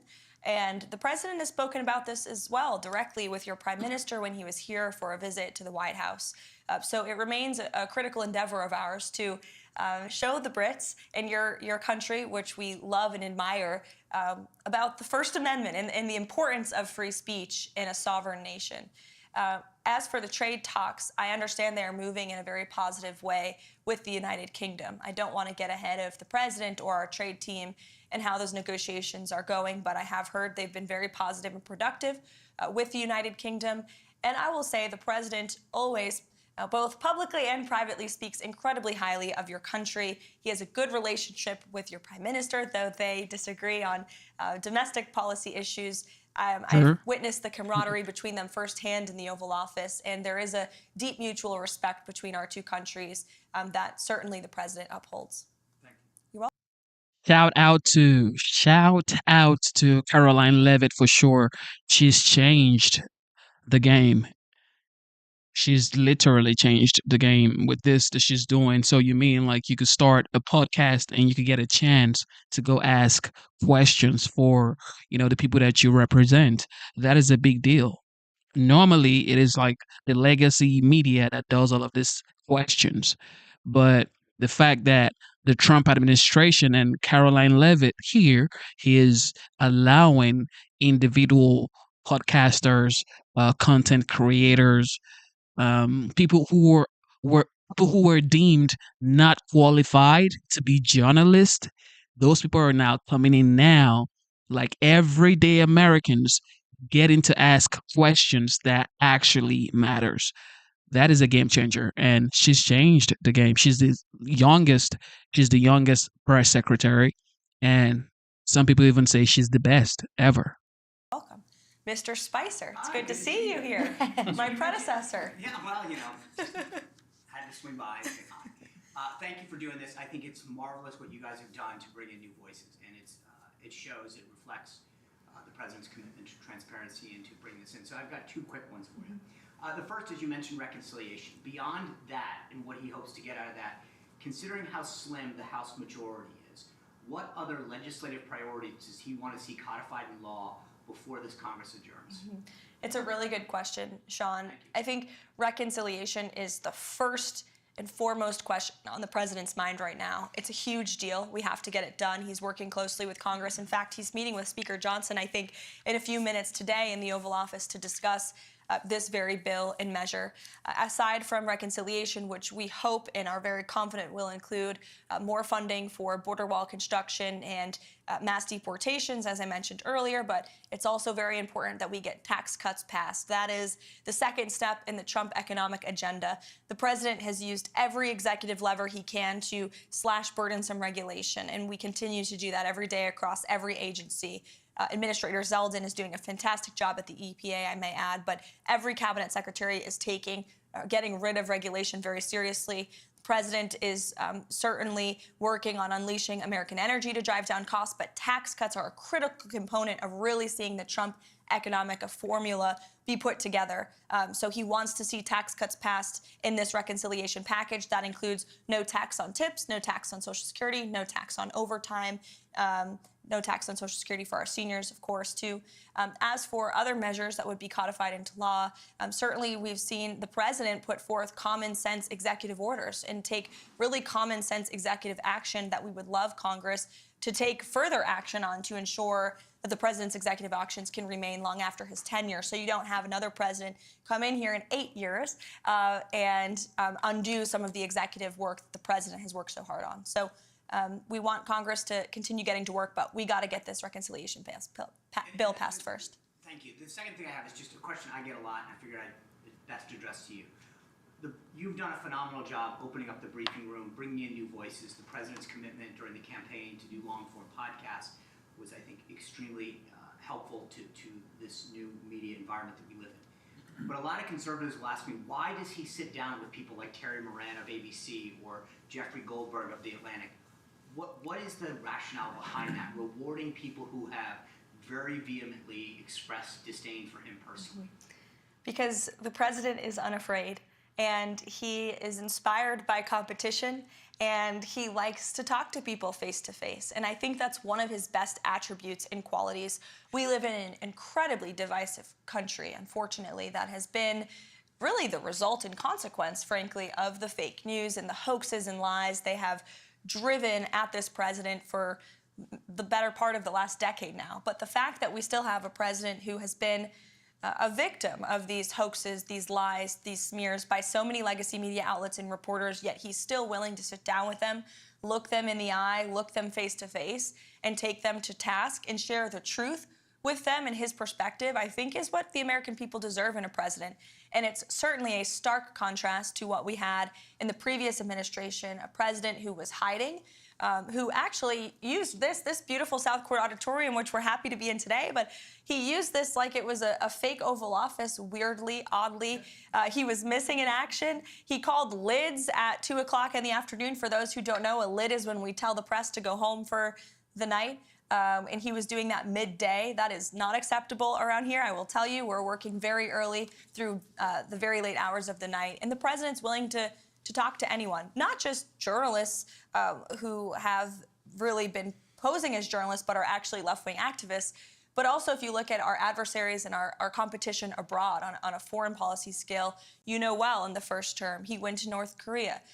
He talked to Putin directly. He talked to President Xi directly. The president believes in direct diplomacy, whether it is our adversaries and competitors around the world or left-wing activists like Jeffrey Goldberg. Sure, Emily. First of all, thank you for having us today. It's a pleasure to be here. You mentioned, obviously, it's no secret, America has been Israel's strongest friend, greatest ally. Unfortunately, as you know, Idan Alexander is still being held in Gaza. He's both an American and an Israeli citizen. Last we heard, allegedly, Hamas has lost all communication with him. And I was wondering if there's been any update in terms of getting Idan home. Sure. First of all, the reports last week were from Hamas media, and so we always take that, of course, with a grain of salt. We do our own verification on those reports. I talked to the National Security Council about Idan Alexander last week, as this is obviously a priority for the administration, and all I can tell you is that I can assure you that the Special Envoy Witkoff, Adam Bowler, who's been leading some of our hostage negotiations, Mike Waltz, the entire national security team, finding him and bringing him home is a priority for this administration, and they continue to work very hard on that every day. Thank you. You're welcome. Chad. First of all, thank you for the hospitality, always open and welcome, and thank you for the access. And I'll say to you again, for everyone, what I said to you a few weeks ago when we were here. I said, it's so refreshing to have a press secretary after the last few years who's both intelligent and articulate. So thank you for that. I think that a lot of people would be curious to know if we have any details of what the private conversation between Volodymyr Zelensky and the president was there at the Vatican.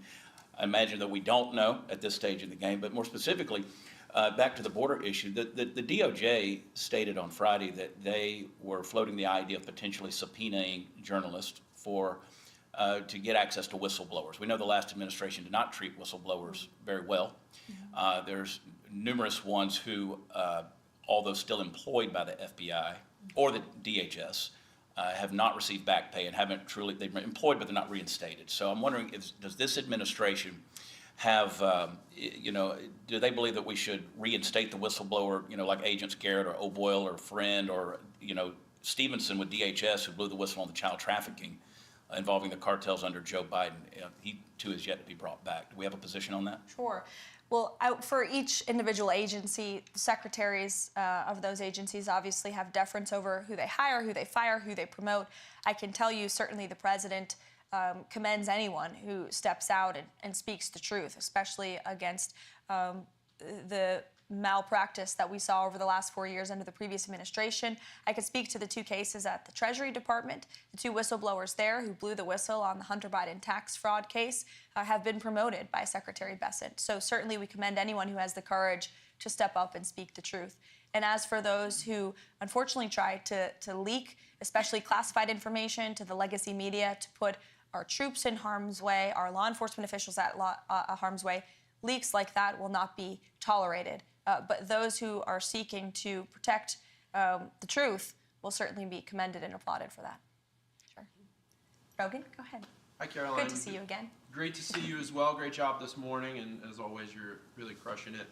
My question is about the Epstein files. And a couple months ago, the DOJ released what they called phase 1 of the Epstein files, and they announced that a lot of those files, the remaining files, probably the bulk of the files, are actually in the New York field office. They requested that they be returned the day after, and some legacy media reports show that not only were those files returned to the DOJ, but that hundreds of FBI agents are going through them day after day and getting them ready for public release. Do you have any updates from the DOJ or the FBI on when those files are expected to be released, and also when we might start seeing some arrests of the client list? Sure. I can assure you that the Attorney General and her team at the Department of Justice are working on this diligently. For a specific timeline, I'd have to check in with them, and we can certainly do that for you, Rogan, in the effort of transparency. But I will tell you, the Attorney General is a bulldog. She is someone you want on your team, and when she wants to get something done, she gets it done. I've seen her do it in various instances already in her time as Attorney General, and when she makes a promise, she keeps it. So I think I don't have a specific timeline on you for that, but I do know that they're working on it over there. Thank you. Sure. Go ahead. Thank you for having us here.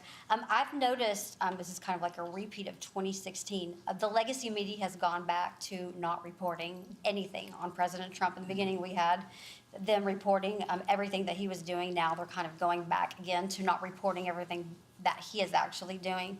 I'm kind of the nerd when it comes to reporting. I'm not the headline news girl. I'm the nuts and bolts. I'm the policy type nerd. So what direction do you advise kind of me to go into, like the White House files that y'all send out every single day? Because that's what people are used to when they want to ask me questions. They want to know kind of like the nuts and bolts of everything. Secondly, I know going into the first 100 days, Johnson's meeting with President Trump today. President Trump has issued a lot of executive orders. What about codifying? Is that going to be a conversation President Trump is going to have with him about possibly a timeline of just taking them from EOs into codifying them, into making them permanent, so we don't have another president that comes in, possibly a Democrat, that completely overturns everything that President Trump has done? Yes, as I spoke to Sean question earlier, absolutely, we want Congress to get to work. First thing is the reconciliation package, like I said, border and tax cuts. That's on the president's mind. But of course, he wants to see Congress move to codify all of the incredible things and work that he's done via executive order. To your first question about the nuts and bolts, I wish more people in the legacy media were like you and didn't focus on the sensationalist headlines, but actually cared about the facts. The president is doing so many phenomenal things every day that will never be mentioned on cable news at night. Signing executive orders. We do our absolute best to message that, which is, again, why we're welcoming independent voices like yours with following on social media, because that's the best way to get those truths and those facts out there. We put out fact sheets on the daily about what the president is signing, and they do get into the nuts and bolts of each and every policy and each and every executive action that he's taking.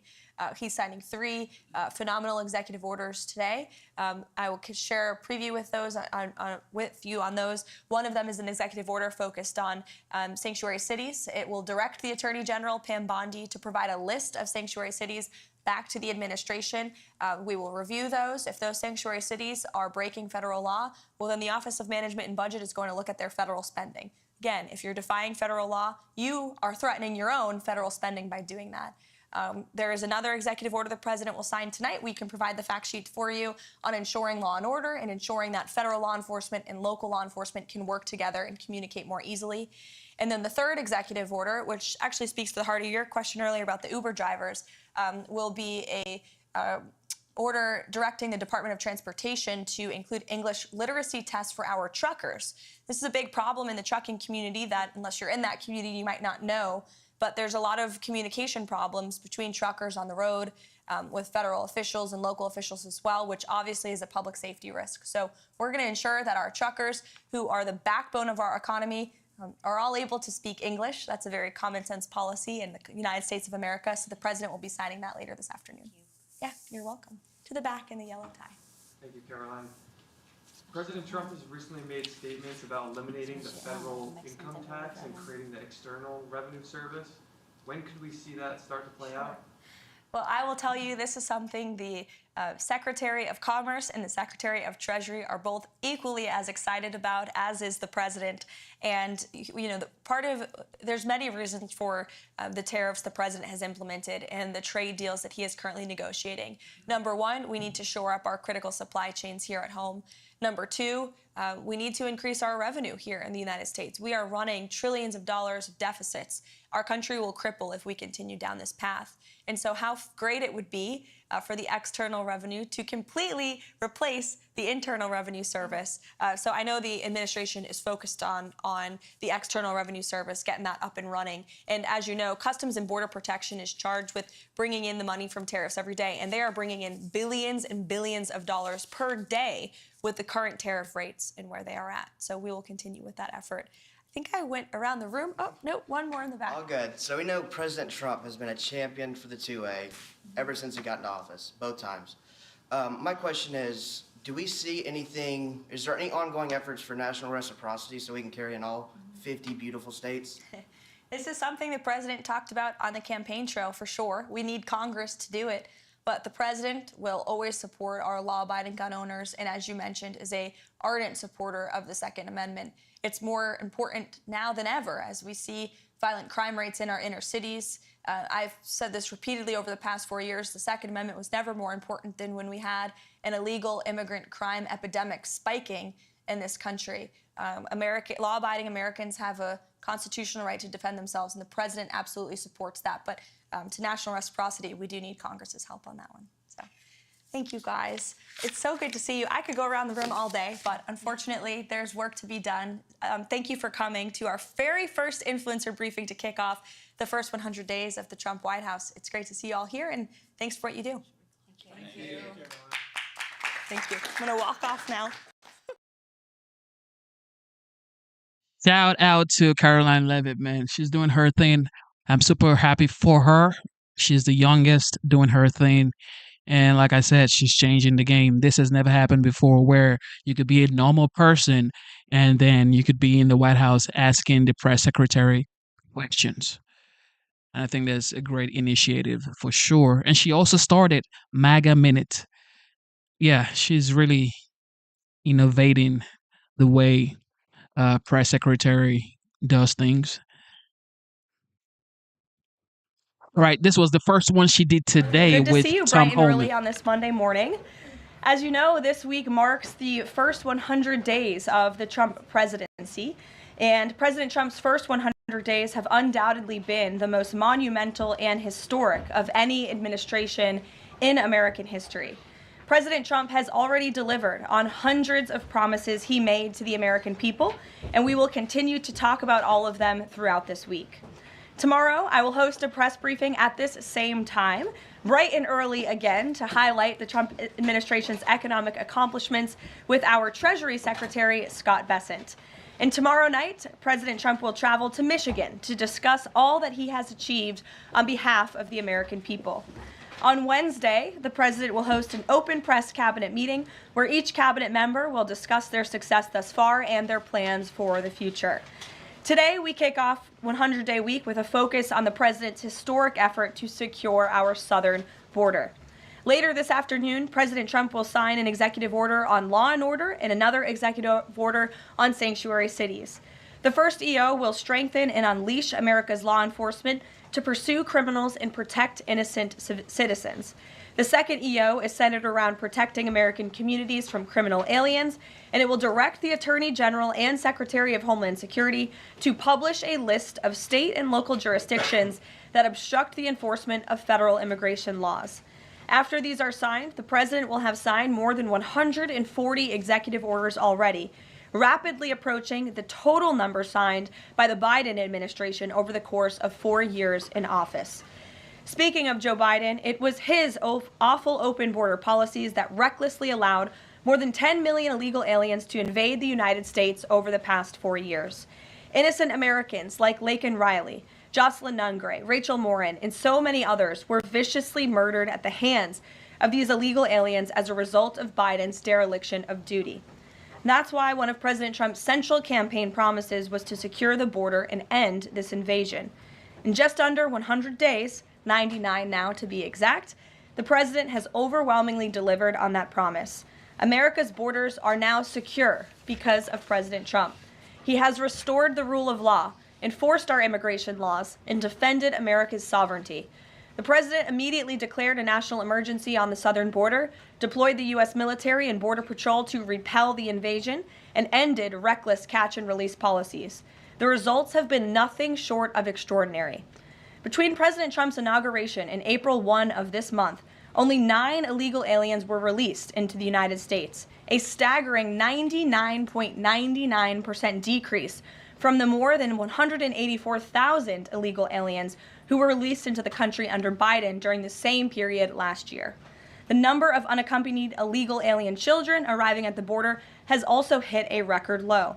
Total attempted illegal crossings at the southwest border hit a record low in February, only to fall to another new record low again last month in March. Just listen to these incredible numbers. In March 2024, under Joe Biden, Border Patrol encountered approximately 140,000 illegal aliens at the southwest border. 1 year later, in March 2025, under President Trump, Border Patrol encountered just over 7,000 illegal aliens at the southwest border. That's another 95% decrease from the prior year. The first piece of legislation President Trump signed into law was the Laken Riley Act, which requires illegal aliens arrested or charged with theft or violence to be detained. President Trump also reestablished the successful Remain in Mexico policy from his first term to ensure that aliens who arrive at our southern border and claim asylum are returned to Mexico to await their hearings instead of being allowed into our country while they wait. The president has also restarted construction of his signature advanced border wall. More than 85 miles of new border barrier are already in various stages of construction and planning. And Border Patrol, in collaboration with the Department of Defense and the great state of Texas, have deployed 75 additional miles of temporary barriers across the southern border. The Trump administration, as you know, has also ended the disastrous CBP-1 app, which Joe Biden exploited to facilitate the migration of nearly 1 million illegal aliens into the country. The Department of Homeland Security has relaunched this as the CBP Home app to provide illegal aliens in the U.S. a straightforward way to declare their intent to voluntarily depart.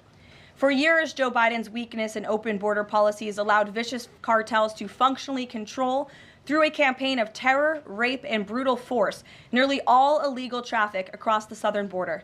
President Trump has put a stop to this in record time.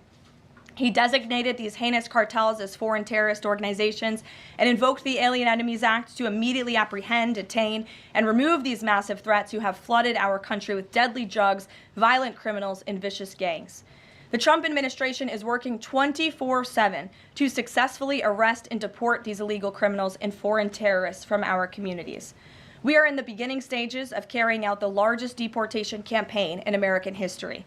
Over this past weekend, it was announced that through Operation Tidal Wave, a joint effort between ICE Miami and Florida law enforcement agencies, nearly 800 illegal aliens were arrested during the first 4 days alone. Among those arrested were a Colombian murderer, alleged MS-13 and 18th Street gang members, and a Russian with a red notice for manslaughter. And on the other side of the country, in the early Sunday morning hours, DOJ and DHS together launched a joint raid of an illegal alien underground nightclub used by Tren de Aragua in Colorado Springs, Colorado. DHS took more than 100 illegal aliens into custody, and many drugs and weapons were also seized. Operation Tidal Wave is a preview of what is to come around this country. Large-scale operations that employ our state and local enforcement partners to get criminal illegal aliens off our streets. As always, President Trump and our entire administration are grateful for the courageous law enforcement officers who are putting their lives on the line every single day to protect their fellow Americans and to keep our country safe.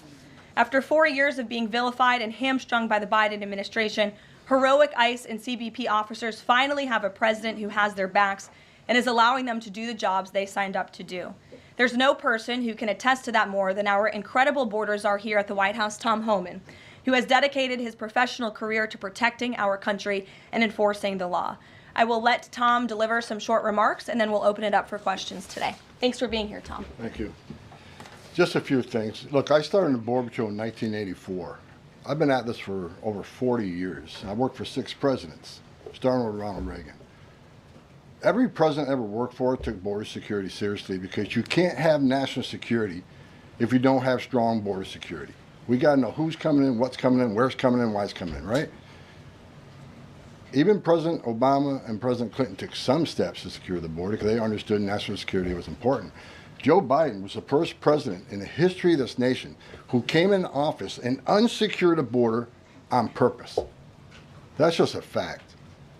We handed the Biden administration, after President Trump's first administration, we handed the Biden administration the most secure border in my lifetime, and he unsecured it on purpose. Now President Trump and this administration here, the success is unprecedented. We beat Trump's first administration on border success. Border numbers are historic low. Today, as I'm standing here, we are the most secure border in the history of this nation, and the numbers prove it. President Trump's policies are saving lives every day. There's been studies done that says 31% of women that make that journey through use of cartels get sexually assaulted. When President Trump has illegal immigration down 96%, when 96% less people are coming, how many women aren't being sexually assaulted by the cartels? How many children aren't dying making that journey? How many women and children aren't being sex trafficked into this nation? How many known suspected terrorists aren't making it into this country? How many pounds of fentanyl isn't getting into this country to kill young Americans? How many women and children aren't sex trafficked? Under Joe Biden, sex trafficking is up 600%. We had 4,000 aliens dying making that journey. We had 250,000 Americans dead from fentanyl that came across an open border. President Trump's policy saves lives every day. Even the border wall saves lives. The people want to hate on the border wall. Every place a border barrier has been built, illegal migration's declined, illegal drug flows decline. But you know what no one talks about? The border wall saves lives. Because the most vulnerable, the women and children, can't get over that wall, which means they're going to a place where there's not a wall. And what's waiting on them? The men and women of the United States Border Patrol who will take care of those humanitarian needs, the health needs right off the bat. We just went over the numbers, and let me talk about a few numbers that are important to me. Under the Biden administration, we averaged over 11,000 many days, over 12,000, even some days 15,000 illegal entrants in the United States. 15,000. You know what the number was the last 24 hours? 178. 15,000 to 178. Unprecedented success. On an average day in the Biden administration, known gotaways. People we knew crossed the border because they're on video, drone traffic, or sensor traffic. Crossed the border, weren't apprehended, weren't fingerprinted, weren't vetted. Average day under Joe Biden, more than 1,800 gotaways.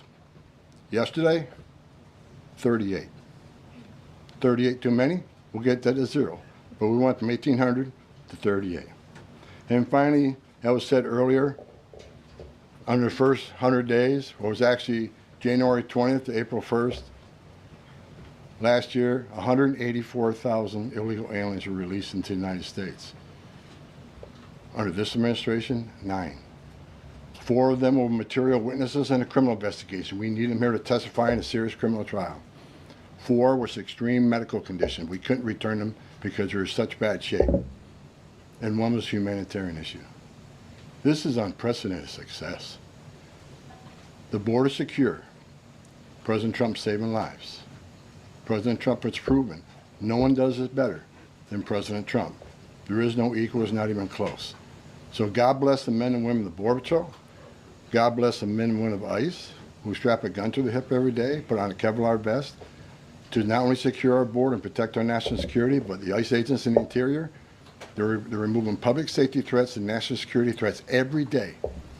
While you're all sleeping at 2, 3 o'clock in the morning, there are men and women out there enforcing the law and making this country safe again. And we're going to keep doing it. It's full speed ahead. So I'll leave it at that. Awesome.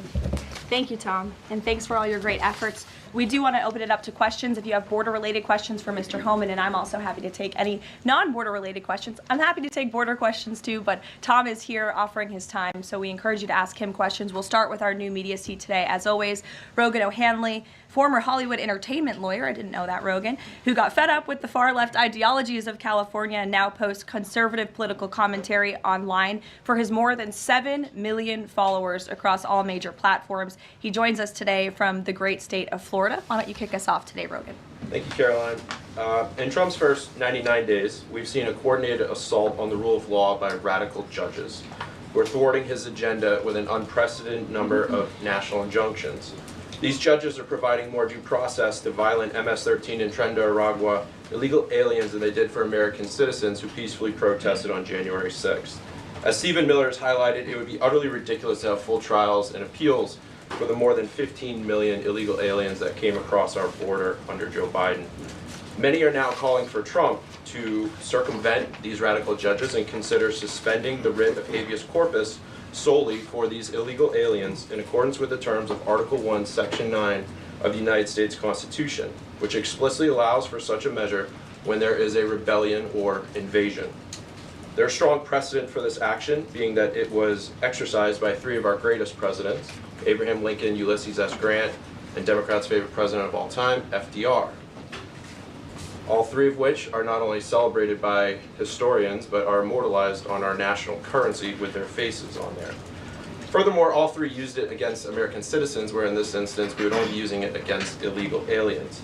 I think almost every reasonable American would agree that 15 million illegal aliens coming across our border under Joe Biden counts as an invasion, especially since many, as you highlighted, are now robbing, assaulting, raping, and killing American citizens. Historic assaults on our republic require reciprocal action from our government. Can you please let us know if and when the Trump administration is planning to suspend the writ of habeas corpus to circumvent these radical judges who are infringing on his Article 2 powers and to start shipping out illegals en masse? I have not heard such discussions take place, but I can assure you that the president and the entire administration are certainly open to all legal and constitutional remedies to ensure we can continue with the promise of deporting illegal criminals from our nation's borders. And I also agree with the premise of your question, which doesn't happen in this room often, but I do agree with yours. It is absurd that the previous administration was allowed to allow 15 million that we know about illegal aliens into this country with very little pushback from our judicial branch. But this president is trying to simply enforce our nation's immigration laws and is facing roadblock after roadblock. So we're complying with court orders, but as Tom Homan has said every day, we're going to continue to forge ahead with this mass deportation campaign, and the president is open to all remedies to do that. Thanks for being here today, Rogan. If I can also answer your question, as far as the judges, look, we just arrested a judge, Pam Bondi, for impeding ICE enforcement removals. I said from day one, you don't have to support ICE's operations. You can support sanctuary cities if that's what you desire to do. Sanctuary cities can stand aside and watch ICE keep their communities safe, because any public official, whether you're mayor, city councilman, or governor, their number one responsibility is protection of communities. And ICE has been clear, we're targeting public safety threats and national security threats. I can't believe there's any elected official, and especially a judge, that doesn't believe we should be doing that, and they should be helping us. But I said from day one, you can sit aside and watch, you can argue against us all you want and protest all you want, but when you cross that line, I've said this 1,000 times, when you cross that line to impediment or knowingly harboring, concealing an illegal alien from ICE, you will be prosecuted, judge or not. And as far as releasing so many people, you know why the Biden administration released millions of people in the United States? No one ever talks about it. I'll talk about it. Why did they release people into the interior of the United States and put them, rather than put them into an ice bed? Why not put them in an empty ice bed at $127 a night rather than in a hotel room at $500 a night? They did it on purpose, because when you put them in an ice detention bed, they get a hearing in 35 days. Court records show 9 out of 10 people claim asylum, get order removal, they're gone. But if you release them and put them in a hotel room at $500 a night, their hearings could be 5, 7, 9 years if you pull out all appeals. And what are they hoping for then? That another Democrat administration is in power. They can award an amnesty to millions. This is about selling this country out for future political power. That's what it was. The law clearly says if you arrive at our border without proper documentation, you shall be detained. Not maybe, not think about it, shall. And that's what President Trump's doing. Catch and release is over. That's what the law says, and that's what we've done. Barry. A question on Abrego Garcia, if I can. The president recently said when it comes to facilitating his release, he's leaving that up to his lawyers. So just to be clear, have there been any negotiations between the U.S. and El Salvador over his release or facilitating his release? I will tell you what the president of El Salvador told all of you in the Oval Office. El Salvador does not intend to smuggle a designated foreign terrorist back into the United States. He is an El Salvadorian national. That is his home country. That is where he belongs. And the administration intends to comply with what President Bukele said of El Salvador. He does not intend to send that individual back. So that's a no. There's been no talks. What I have told you is that the president of El Salvador has made this quite clear. Kate. Caroline, can you tell us more about the meeting between President Trump and President Zelensky over the weekend? Did that meeting change anything? Did Trump leave that meeting thinking any differently about negotiations and next steps on this? Look, the president talked about this after the meeting himself yesterday when he took questions from reporters on Air Force One. He thinks that he is increasingly frustrated with leaders of both countries. He wants to see a permanent ceasefire. I understand Vladimir Putin this morning offered a temporary ceasefire. The president has made it clear he wants to see a permanent ceasefire first to stop the killing, stop the bloodshed. And while he remains optimistic he can strike a deal, he's also being realistic as well. And both leaders need to come to the table to negotiate their way out of this. And I do think that the president meeting with President Zelensky shows that he is exuding a lot of effort and time into this because he wants to be a peacemaker president, which he was in his first term. He intends to do that again. And this is an incredibly difficult situation and conflict that President Trump inherited from President Biden, who allowed this war to start in the first place, but he's focused on solving this problem. Does anyone have border questions? Sure. Okay. Thank you, Caroline. If border crossings are at a record low, why should it still be considered an emergency?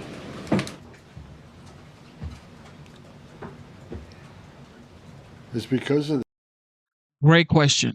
Great question. I like that question because if it's at an all-time low, why is it still an emergency? All right, let's listen to Tom Homan. what has happened in the last administration. We got to ensure that not 1 ounce of fentanyl comes across the border to kill Americans. The president has declared the cartels in Mexico a terrorist organization along with MS-13 TDA. They killed more Americans than every terrorist organization in the world combined. It's an emergency till we shut it down. It's an emergency till the cartels are wiped off the face of this earth. President Trump's committed to saving every life. Now, I just mentioned gotaways, 38 yesterday. Who are the gotaways? Where do they come from? We had over 2 million gotaways under Joe Biden's administration. Why did 2 million people pay more to get away? Under the Biden administration, you pay a cartel this amount of money to cross the border. Cartel's job ends at the border. Just turn yourself in a green uniform. Get released in 24 hours. Get a free airline ticket to the city of your choice. Get a free hotel room. Get 3 meals a day. Get free medical care. Get work authorization in 90 to 120 days, which is the real reason they came here. Why did 2 million people pay more to get away? Because they didn't want to be vetted. They didn't want to be fingerprinted. We've arrested over 400 people on the terrorist watch list coming across the southern border in 4 years. How many of the 2 million came? How many of the 2 million came from countries sponsoring terror? If you think it's zero, then you're ignorant.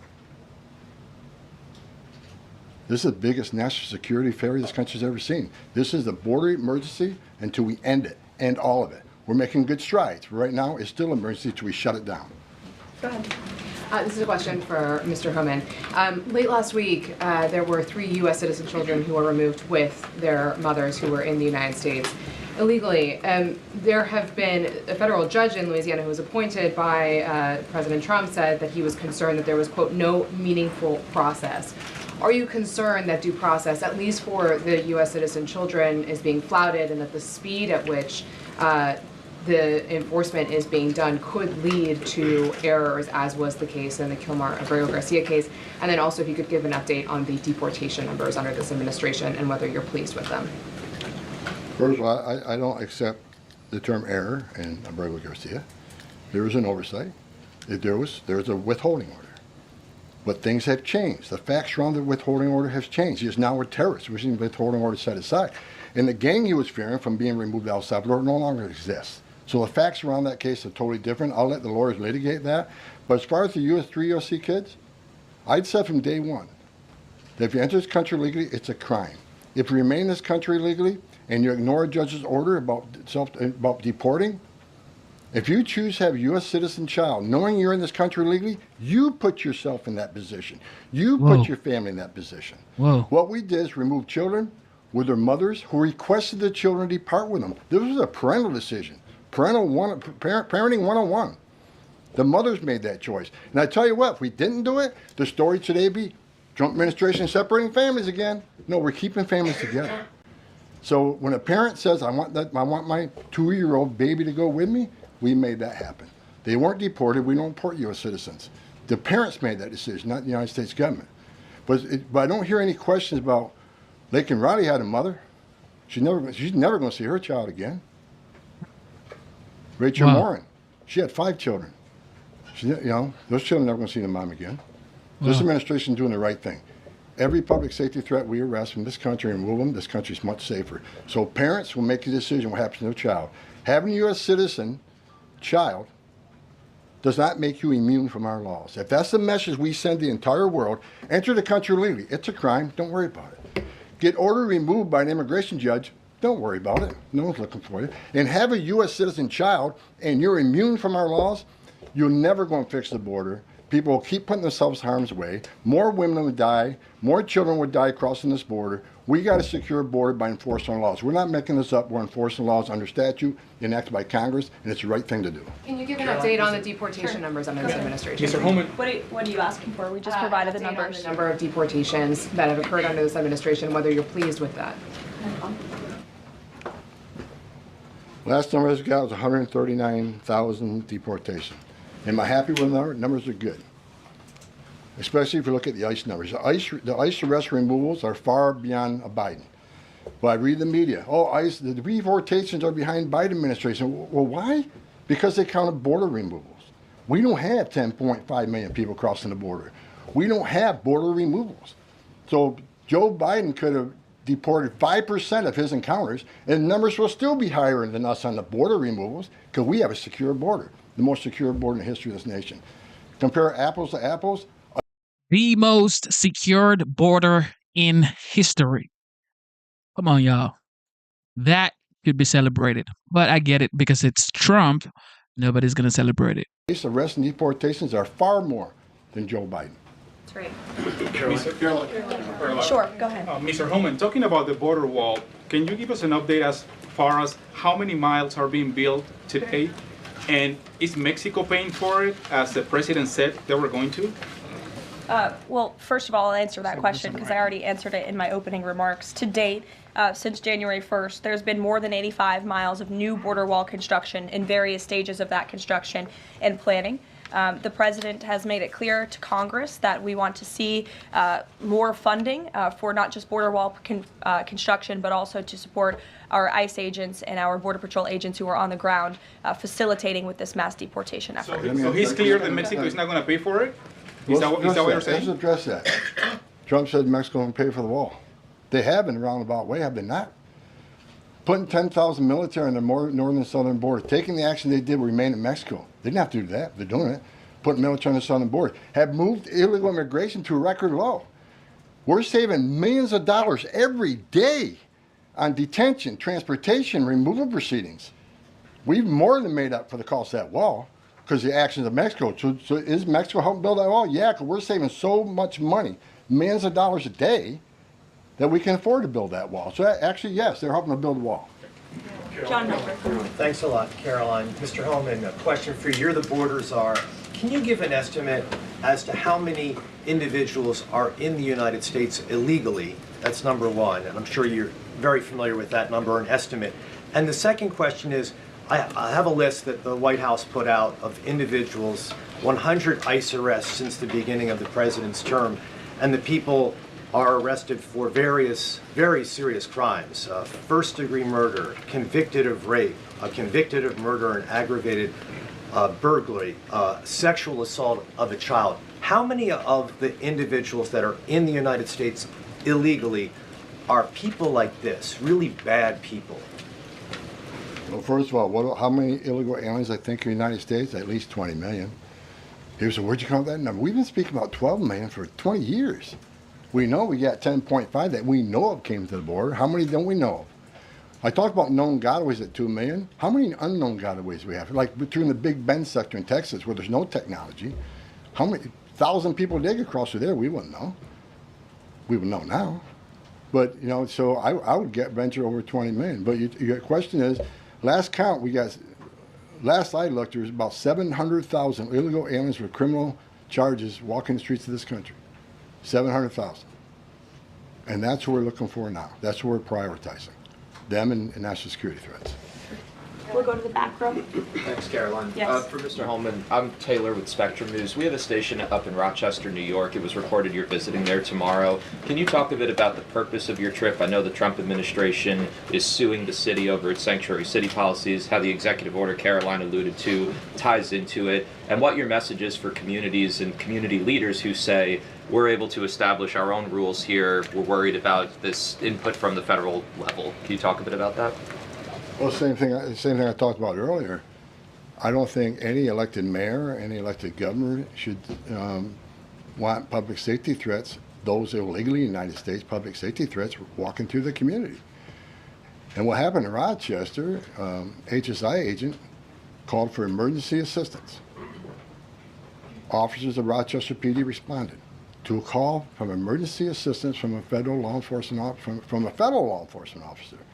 They responded, then they got disciplined. I don't think anybody can come up with one instance where an ICE agent or Border Patrol agent didn't respond to an emergency call from assistance from any law enforcement agency. Cops need to help cops, especially in an emergency situation. But they got disciplined. And I met those officers down in Nashville soon after that. I think it was a couple of days after it. And I told them I stand with them. They did the right thing. Law enforcement responding to emergency assistance from law enforcement. So I'm going up there to support the men and women of law enforcement. The men and women who carry that badge and gun every day. They're working the streets at 2 a.m. while we're all sleeping. I'm going to give my support. And they just announced a lawsuit, and that's one of many. Sanctuary City is going to be sued on this administration for flouting immigration law. I mean, the law is clear, and they're violating it, and this administration is going to take actions. I'm going up to show my support of men and women law enforcement. I started as a cop, and the community. I'm showing support for them, because the community wants your police officers to be officers too. The communities don't want public safety threats walking around their communities either, and that's what it's all about, and that's why I'm going. Caroline. Sure. Thanks, Caroline. Mr. Homan, how close are you to housing migrants at U.S. DoD facilities like Fort Bliss in Texas? Well, we're already housing at Guantanamo. Fort Bliss is being ramped up, so in the very near future. I don't have a timetable because things need to be done, construction needs to be done. We're making sure the facilities are ready to accept. We're making facilities are able to care for the people. They're going to be detained, so I don't know the timeline right now. It changes every day because of various issues, but we're working on it. Are you intending to hold families there, including families with American citizen children? Family residential centers are for families. They're not jails, they're open-air campers built for families, which means they have child psychologists, they have pediatricians. And why family residential centers? Because we want to make sure that child is with a parent. Unlike the last administration, who stopped DNA testing, many investigations of children being smuggled in the country with some that wasn't related to them claiming to be a parent. So we're going to make sure children are with parents. We're going to make sure that's actually a family and that child ain't being trafficked. That's the main reason. Regarding the executive order on sanctuary cities, is the administration planning to pursue any more investigations or prosecutions like was done against the judge in Wisconsin, against local officials? Well, we'd have to defer you to the Department of Justice, obviously, for specific prosecutions or cases against individuals. But as I said in my remarks, the executive order the President will sign later this afternoon does direct the Attorney General and also Kristi Noem, our great Secretary of Homeland Security, to provide a list of sanctuary cities in which local officials are not complying with this federal order and are not complying with federal immigration laws. It's quite simple. Obey the law, respect the law, and don't obstruct federal immigration officials and law enforcement officials when they are simply trying to remove public safety threats from our nation's communities. The American public don't want illegal alien criminals in their communities. They made that quite clear on November 5th, and this administration is determined to enforce our nation's immigration laws, and we're happy to provide the text of that executive order, and as I said, the President will be signing it later this afternoon. Sure. Excuse me, I want to talk about farm workers. The President said earlier this month that there could be leniency for some undocumented farm workers. I'm wondering, where do things stand with that? And I'm also wondering, does that at all undermine his message on immigration, that it's okay for some undocumented people to be in the U.S., but maybe not others? Well, the President was referring to our H-1B and H-1A visa programs, and there have been no final decisions on that at all. But the President, I think, what he was intended to speak about, what he was speaking about, is ensuring that we have a clean, legal immigration system that is being respected and obeyed. And the mass amount of illegal immigration that we've seen over the past 4 years in our country completely undermines our legal immigration system, those seeking citizenship, but also those coming here on a visa to legally and lawfully work. And the President wants to make sure that those programs are respected. Reagan. Thanks, Caroline. My question is for Tom. Tom, Reagan Reese with the Daily Caller.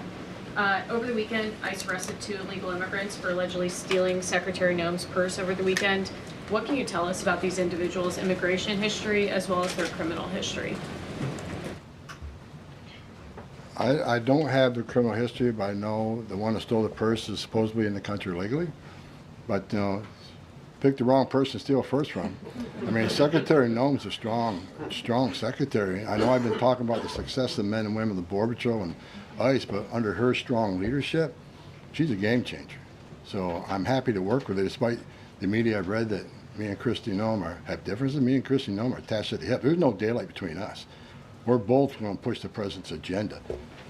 She's a strong secretary, and I'm glad she's in here. And I'm glad, but again, that illegal alien, pick the wrong person to steal a purse from. I'm telling you. Mary Margaret, go ahead. Thank you, Caroline. I have 2 questions, one for Mr. Homan, one for you on the White House Correspondents' Dinner. I'd like to start with you, though, Tom Homan. This list has a very high number of sexual assaults on a child. Can you comment on that and why there's so many crimes against children committed by illegals in this country? I don't know why. It's sick. It's the worst crime in the world is when you sexually assault a child. I mean, the most innocent of us all. But that's why I made a statement that one time I was going to go to Boston, bring hell with me, and the media went crazy. Tom Homan says he's going to go to Boston, bring hell with him. I was going to bring hell to illegal aliens that rape children. There's not more heinous crime, and as you can see, the amount of child rapists we've arrested under this administration, that could have been arrested under the Biden administration. They were out there. They had their final orders. They were out there, but they didn't go look for them. They were too busy releasing millions of illegal aliens in this country. And the numbers prove it. The removal numbers of criminals was the lowest. ICE had the lowest number of removals in the history of ICE under Joe. At the same time, you had historic illegal immigration on the border. ICE had the lowest numbers in the history of the agency. That shows the difference between the two administrations. We're looking for every one of them. People want to know, okay, when am I going to retire for the third time? I'll retire when every public safety threat, national security threat, child rape is eradicated from this country. That's when I'll rest. Thank you so much. And then Caroline, really quick. Alex Thompson said at the White House Correspondents' Dinner, and I'm going to read his quote, "President Biden's decline and its cover-up by the people around him is a reminder that every White House, regardless of the party, is capable of deception. We, myself included, missed a lot of this story, and some people trust us less because of it." Can you comment on those remarks and whether you agree with that assessment? I do agree with that assessment from Alex Thompson, who I understand won an award for writing a story months and perhaps years after the American people already knew that story to be true. Millions of Americans watched our mentally incompetent president struggle with his day-to-day duties of this office. We watched our country be ran into the ground as a result, and nobody in the media wanted to write about that, talk about it. There were many reporters, I will say, right-leaning reporters who did talk about that, who didn't get awards, didn't get coverage. In fact, they were lambasted for their coverage. And I remember being on President Trump's campaign, talking about Joe Biden's clear mental incompetence and being accused by people in this room of manufacturing deep fake videos, trying to persuade the public into not believing what they saw with their own eyes for many years. And I think it's about time the legacy media finally admits that was one of the greatest cover-ups and scandals that ever took place in American history, and certainly it did contribute to the decline in the trust that Americans have for the legacy media. Peter, which, by the way, is why we've made many changes to this briefing room in this White House. It's long overdue. Peter, go ahead. Thank you. A few things. You guys arrested a Milwaukee County circuit judge for allegedly helping illegal immigrants get away. As you guys look at other judges, would you ever arrest somebody higher up on the judicial food chain, like a federal judge or even a Supreme Court justice? Well, that's a hypothetical question. Again, I defer you to the Department of Justice for individuals that they are looking at or individual cases. But let's be clear about what this judge did. She obstructed federal law enforcement who were looking for an illegal alien in her courthouse. She showed that illegal alien the door to evade law enforcement officials. That is a clear-cut case of obstruction. You don't have to be a lawyer to understand that. And so anyone who is breaking the law or obstructing federal law enforcement officials from doing their jobs is putting themselves at risk of being prosecuted, absolutely. You guys have at least 18 written trade proposals. We still don't know who they are from or what they contain. What is the holdup with that? There's no holdup. We're working around the clock. The trade team is working all day. I was on the phone late last night with Secretary Lutnick. I was on the phone this weekend as well with Secretary Bessent. I mean, the entire team is working 24/7 to get these trade deals done. And I think you'll be hearing more about them this week. I don't want to get ahead of the trade team or the president in announcing potential deals, but certainly I can assure the American public that this administration is full speed ahead in cutting good and fair trade deals on behalf of the American worker. And one more. After the president's Truth Social post, the Browns finally took Shadur Sanders. Does the president think he deserves credit for Sanders getting picked?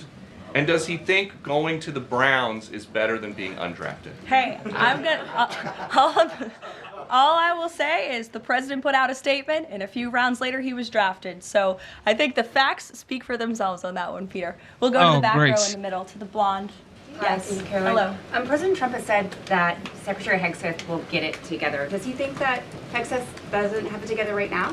Look, the president has made his position on Secretary Hegseth quite clear. He absolutely has confidence in the secretary's ability to lead the Pentagon. It's why he nominated him for this position. It's why the Senate voted to confirm him in this position. And look at the success that DoD has had thus far. Their successful operation against the Houthi terrorists in the Middle East. You look at the recruitment and retention levels for all branches of our armed forces are on the incline, which is exactly what this president intended to do. Secretary Hegseth has completely wiped out DEI from the Pentagon as well. And so he's going to remain focused on standing up for our war fighters, on implementing President Trump's peace through strength foreign policy agenda abroad, and the president supports him in his role. Sure. Many are wondering how these 10 or 20 million people are working. Is there some efforts to clamp down on employment because they're working somewhere to keep staying here? The number of worksite enforcement actions have tripled this year, and it's going to triple again. Because in sanctuary jurisdictions especially, if we can't arrest a bad guy in the safety and security of a county jail, and they're going to release them into community, that means we go into the community. If we can't arrest them in the community, we'll arrest them at their work site. We got to do what we got to do to arrest public safety threats. There's no sanctuary for public safety threats in this country, so worksite enforcement is going to increase even more than it already has. And another reason for worksite, the last administration stopped worksites. Where's the number one place we find victims of trafficking, victims of forced labor trafficking, and worksites? So not only are we going to enforce law on worksites, we're going to save victims of trafficking. That's another reason we've increased worksite enforcement. Awesome. Well, go ahead, Brian. Sure. We'll take one more question. Thank you.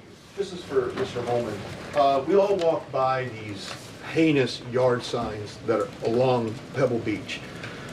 What is some of the feedback that your ICE agents are getting in the field from the community as they remove these individuals from their families, their neighborhood, their schools, or all the places in their community? What's been the reaction that your ICE agents have gotten from the people who live amongst these individuals? The morale of ICE and Border Patrol is at all-time high because they're getting to uphold the oath they took, and they're enforcing the law. Border Patrol and the Biden administration, I met with hundreds of them. They felt like Uber drivers and tourist agents. Uber driver. These men and women joined the ranks of ICE and Border Patrol to enforce the law, make the community safer, and protect national security. I hear it all the time. There's a lot of people in this country who don't like me. I don't care. But when I walk through an airport, I have many people walking up to me and thank me for what I'm doing, and I'm not taking credit for anything. The success of the border and immigration enforcement is President Trump and the men and women wearing that uniform. God bless each and every one of them. But I take a pleasure in seeing it because in 40 years of doing this job, people always want to say, why are you so emotional when you testify? Why are you so emotional on network? Because if they wore my shoes for 40 years, they'd understand why I'm emotional. I've talked to little girls as young as 9 years old that were raped multiple times by the cartel members. And when you get to your knees and you talk to that little girl and everything innocent and pure has been ripped from her, when you listen to the Laken Riley, 17 minutes, that young lady fighting for her life, don't just think, okay, a young woman died. Think of how she died, the terror that she went through, and these children that are sexually assaulted. I stood in the back of a tractor trailer and 19 dead people at my feet that baked to death. Illegal immigration is not a victimless crime. And so every sick person we take off the streets, especially child rapists, it makes this country much safer. Every illegal alien we arrest, public safety threat, one at a time makes this country safer. But I got one thing I need to say real quick before I leave. Take your notes from me, Tom. Take my notes from me. I'm going to read it. I don't want any misinterpretation of what I'm reading to you. The registration requirements under 8 U.S.C. 1302. If you're illegal alien in the United States, this message is for you. You cannot hide from ICE. We're actively looking for you. Federal law requires every alien in the United States who has been present in the United States for more than 30 days needs to register.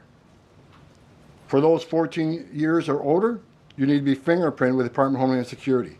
Federal law requires every alien in the United States to tell DHS in writing if you have a change of address within 10 days of changing that address. Failing to register with DHS and failure to tell DHS about your new address are criminal offenses, and they're going to be treated as such. Starting today.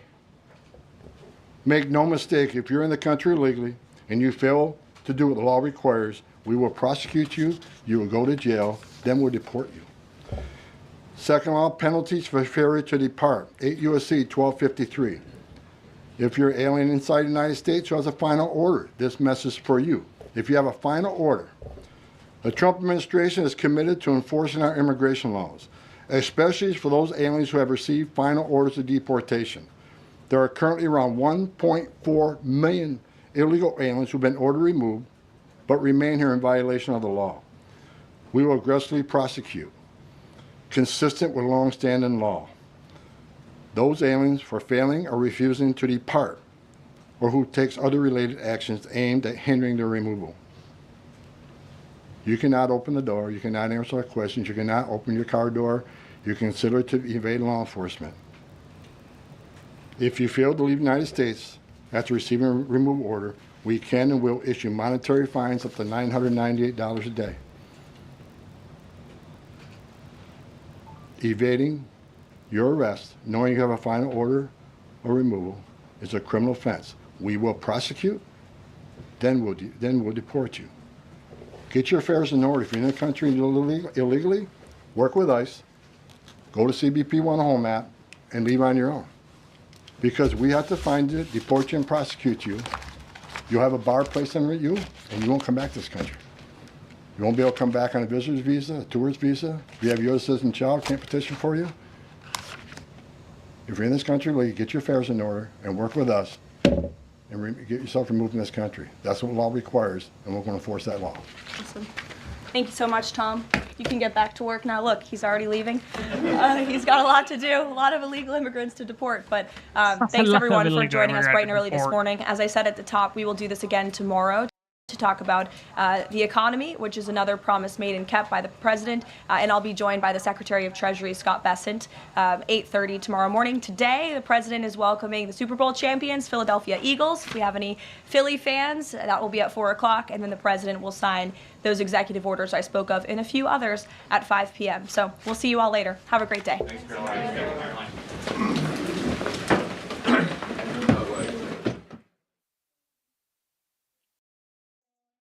Thank you for tuning in to the live show. You know what time it is. It is your boy, Genesis. Welcome if you're just tuning in. If you haven't subscribed to the channel, make sure you subscribe. It is currently 2:52 p.m. Of course, I am in the South Atlanta, Georgia. And of course, today's date is the 28th of April, 2025. With that being said, where are you watching from and how is the weather? It is sunny out here. Let me know the weather where you're watching from. But Peter Doocy has a lot to say on the White House lawn. Listen to Peter.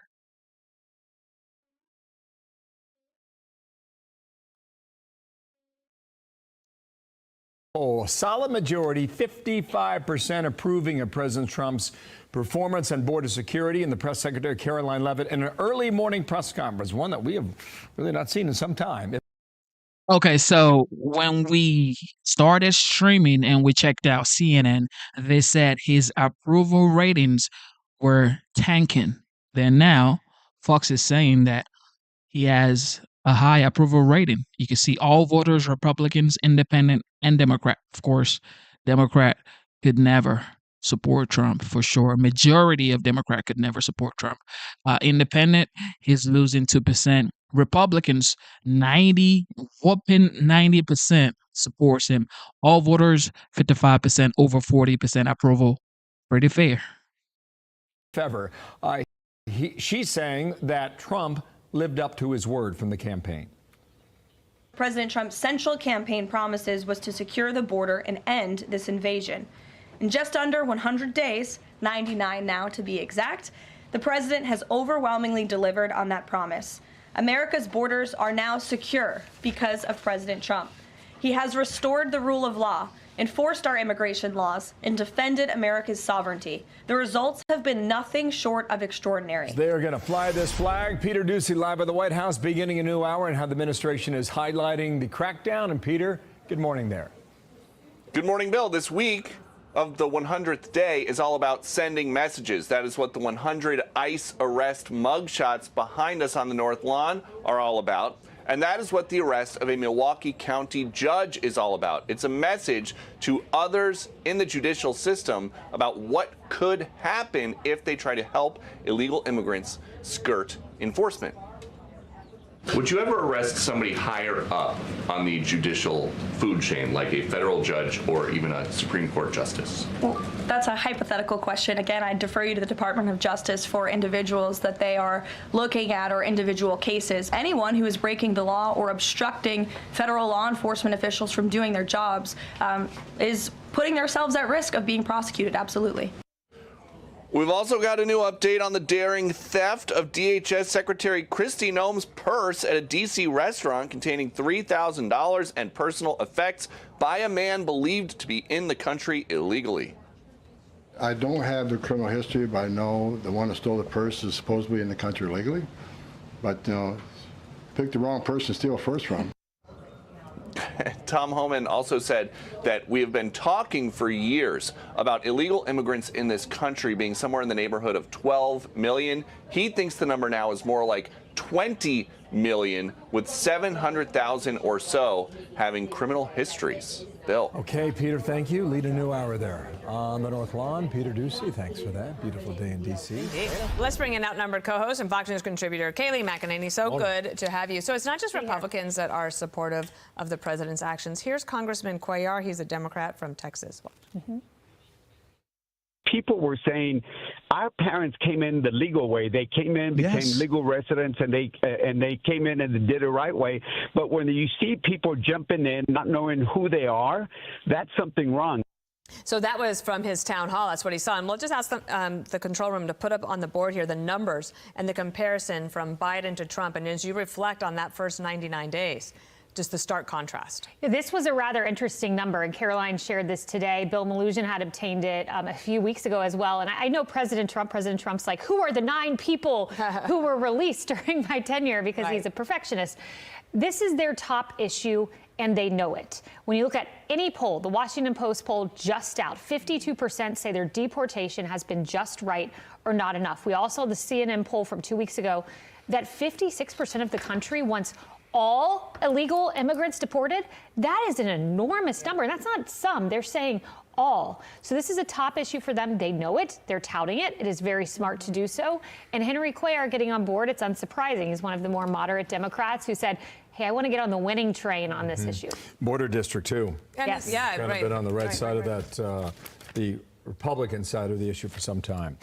The resistance is not quite a capital R yet, but people like J.B. Pritzker out of Illinois are trying to make it so. He was in New Hampshire. Focus on New Hampshire now instead of following. Already? Yeah, on Sunday, sure enough. Never before in my life have I called for mass protests, for mobilization, for disruption. But I am now. These Republicans cannot know a moment of peace. They have to understand that we will fight their cruelty with every megaphone and microphone that we have. We must castigate them on the soapbox and then punish them at the ballot box. Okay, to which Elon Musk responded on X with one word. He said, crazy. That from Musk. What do you think, Kayleigh? So Pritzker went on to say, listen to these lines. He says that one day the portraits of Republicans will be in a museum reserved for tyrants and traitors. He went on to say we'll never join Republicans in the special place in hell reserved for quislings and cowards. So tepid rhetoric, right? Not at all. He is positioning himself in the lane to cater to the far left. The most eye-opening poll I've seen, I'm sure he's looking at this. There was an NBC poll from April 2017, so 1 year into Trump's first term. 33% of Democrats said, we do not want you to work with Trump, even if that means not getting things done. That number, 1 year into Trump's term now, is 65% who say, we don't want you working with Trump. That's the NBC poll, even if it means not getting things done. So the resistance in the left of the party is enormous. It's powerful. It's passionate. It's animating people like Pritzker, perhaps too much with those So lines. last week we were showing the poll numbers that said that Alexandria Ocasio-Cortez, she was sort of on the rise for that left-wing part, but would she have, I mean, this is all so hypothetical, but would she have competition from a Pritzker? I don't know about a Pritzker. I mean, he doesn't quite have the name ID as she's got as she does. personality. But hey, you get these, hot and powerful lines. Nobody cares about Latinos or no.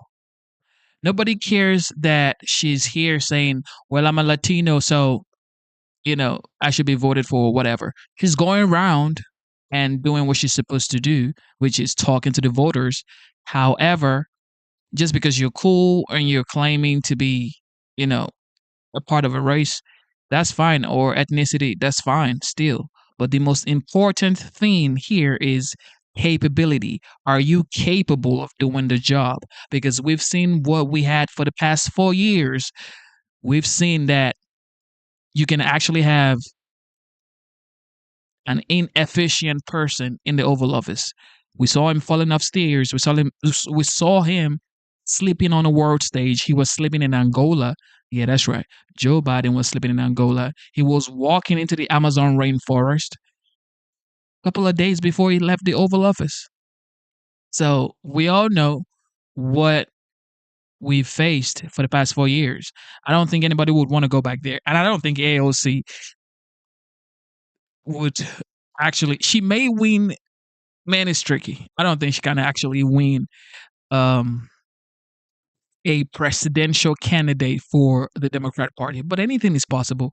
I do really see Gavin Newsom being the front runner for 2028, but who knows? Anything is possible with the Democrat. They probably put AOC up there or Kamala Harris all over again.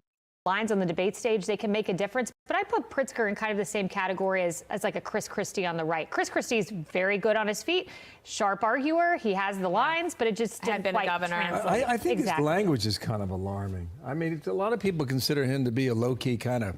Oh, no, I don't know. That guy's... For a low-key billionaire out of Chicago, right? He said, never before in my life have I called for mass protests, for mobilization, for disruption, but I am now. These Republicans cannot know a moment of peace. Yeah. No, I was is that what we're in for? I was in rural Illinois this weekend. So the redder part of the state, they know their governor. They know he's hot. They know he's prone to this kind of rhetoric. But that is what we're in for. I mean, I think you're looking at a Democratic primary. That kind of language is going to be what you see on the debate stage. All right. Maybe not from a Newsom or Whitmer, but definitely from a president. But we have a few. There is no way. But now, if you guys remember, AOC was one of the people that voted for Amazon to not be in New York. So I don't think she's going to do really good when it comes to elections or whatnot. But people like her. She's relatable. She was a bartender, and her story is, sort of compelling to people because a lot of Americans are struggling. So they like to hear a story from grass to grace, which, Alexandria Cortez is. She's a story from grass to grace. However, she voted for Amazon not to be in New York. That alone, was taking jobs away from New Yorkers. And I don't think it may be absolutely impossible for her to win, the candidacy. But anything is possible, like I said. All right, Canada election. Here we go. We now talk about what's happening in the north, which is voters are headed to the polls in Canada. Canada is preparing to select its next prime minister, and the president of the United States is taunting them. Quote, "Good luck to the great people of Canada," President Trump wrote in a Truth Social post this morning, adding, quote, "Elect the man who has the strength and wisdom to cut your taxes in half, increase your military power for free to the highest level in the world, have your car, steel, aluminum, lumber, energy, and all other businesses quadruple in size with zero tariffs or taxes if Canada becomes the cherished 51st state of the United States of America." John King spent time in Ontario and British Columbia ahead of Canada's national election today and, of course, is still here. What did you hear from Canadian voters? I'm going to speak a sentence you will never hear in the United States. There's a big national election, and Donald Trump is by far the most unifying force. You speak to voters in Canada. Exactly. They can be conservative, they can be liberal, they can even be more to the left of the Liberal Party, support the New Democrats or support the Green Party. Listen here, 3 different voters, this is in Ontario, say, what's your number 1 issue in this election? Donald Trump. It's more Donald Trump. I feel like he's a bully in this situation. We're supposed to be allies. We thought we're on like a friendship level. We're just sick of him. And it's only been 3 months into the term. I never thought I would put up a Canadian flag, but I think when it comes down to crunch time, Canadians really gather up. There is no friends no more. The biggest thing in Canada is we have friends all over the world. How many friends does Americans have right now? Trump's insults about 51st state, about calling the prime minister governor, they have created this wave of nationalism in Canada. 3 of the voters you saw there, the 2 women, sisters-in-law, and Toby Gorman at the hockey rink, they were going to be Green Party voters. They were going to be Green Party voters, but they want whoever wins, they know the Green Party can't win enough seats to elect a prime minister. They want that person to have a mandate to stand up to Trump. So they are going to vote Liberal and give up who they would normally vote for because of this fight with Trump. At the end was Peter Hamilton, 75 years old, has a beautiful maple syrup farm. He's a conservative. His party was leading by 25 points at the beginning of the year. He's seen the historic swing in the polls. He knows the Liberals are likely to win. We'll see when they count the votes. And what he is saying is the United States is not our friend anymore. Canada needs to rethink everything, defense spending, economic markets, and so we better work together. So Donald Trump has changed the way Canadians are thinking about their election because they think they've lost their friend and their neighbor, that Trump took this from neighborly to nasty, and they need to stand up. And people, of course, who watch Inside Politics may have a sense of what's going on there, but just to sort of underscore that Justin Trudeau is not going to run for prime minister again, but his party is the one that is benefiting from what Donald Trump is doing and continuing to taunt his fellow conservatives to the north. And that is why the conservative candidate, Pierre Poilievre, said the following on his social media on X this morning.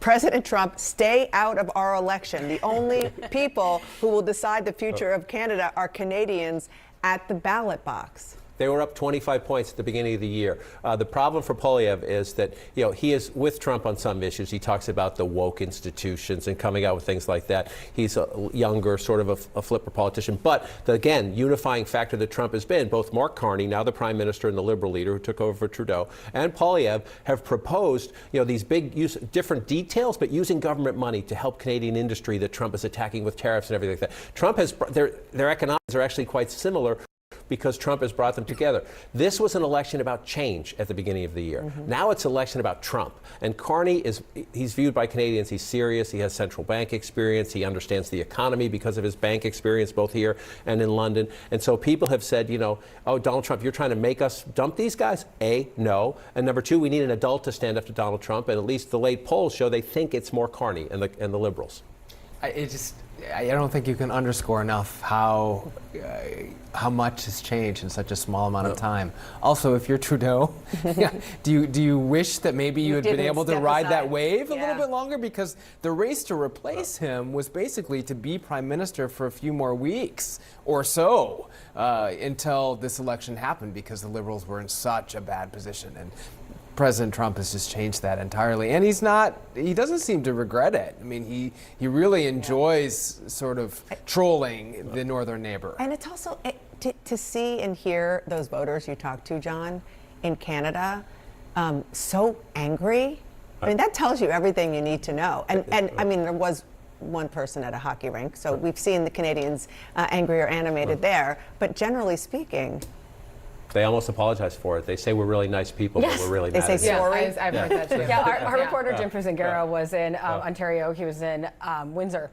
And their sister city is Detroit. There used to be a bus between the two, and that bus was canceled by Windsor because of this. 10 seconds. Well, and then of course both candidates also agree that Trump is unreliable. That is the through line, and that is telling in all of what you just said. All right. Well, we will be watching as the polls come in Canada. Donald Trump's tariffs and his threats to annex Canada are top of mind for a lot of Canadian voters today. They are heading to the polls, of course, a federal election to decide who will lead the country through what are these uncertain times. And anti-Trump sentiment is very likely to play a big role, also overshadowing this election. Of course, Saturday's crowd ramming in Vancouver that left at least 11 people dead.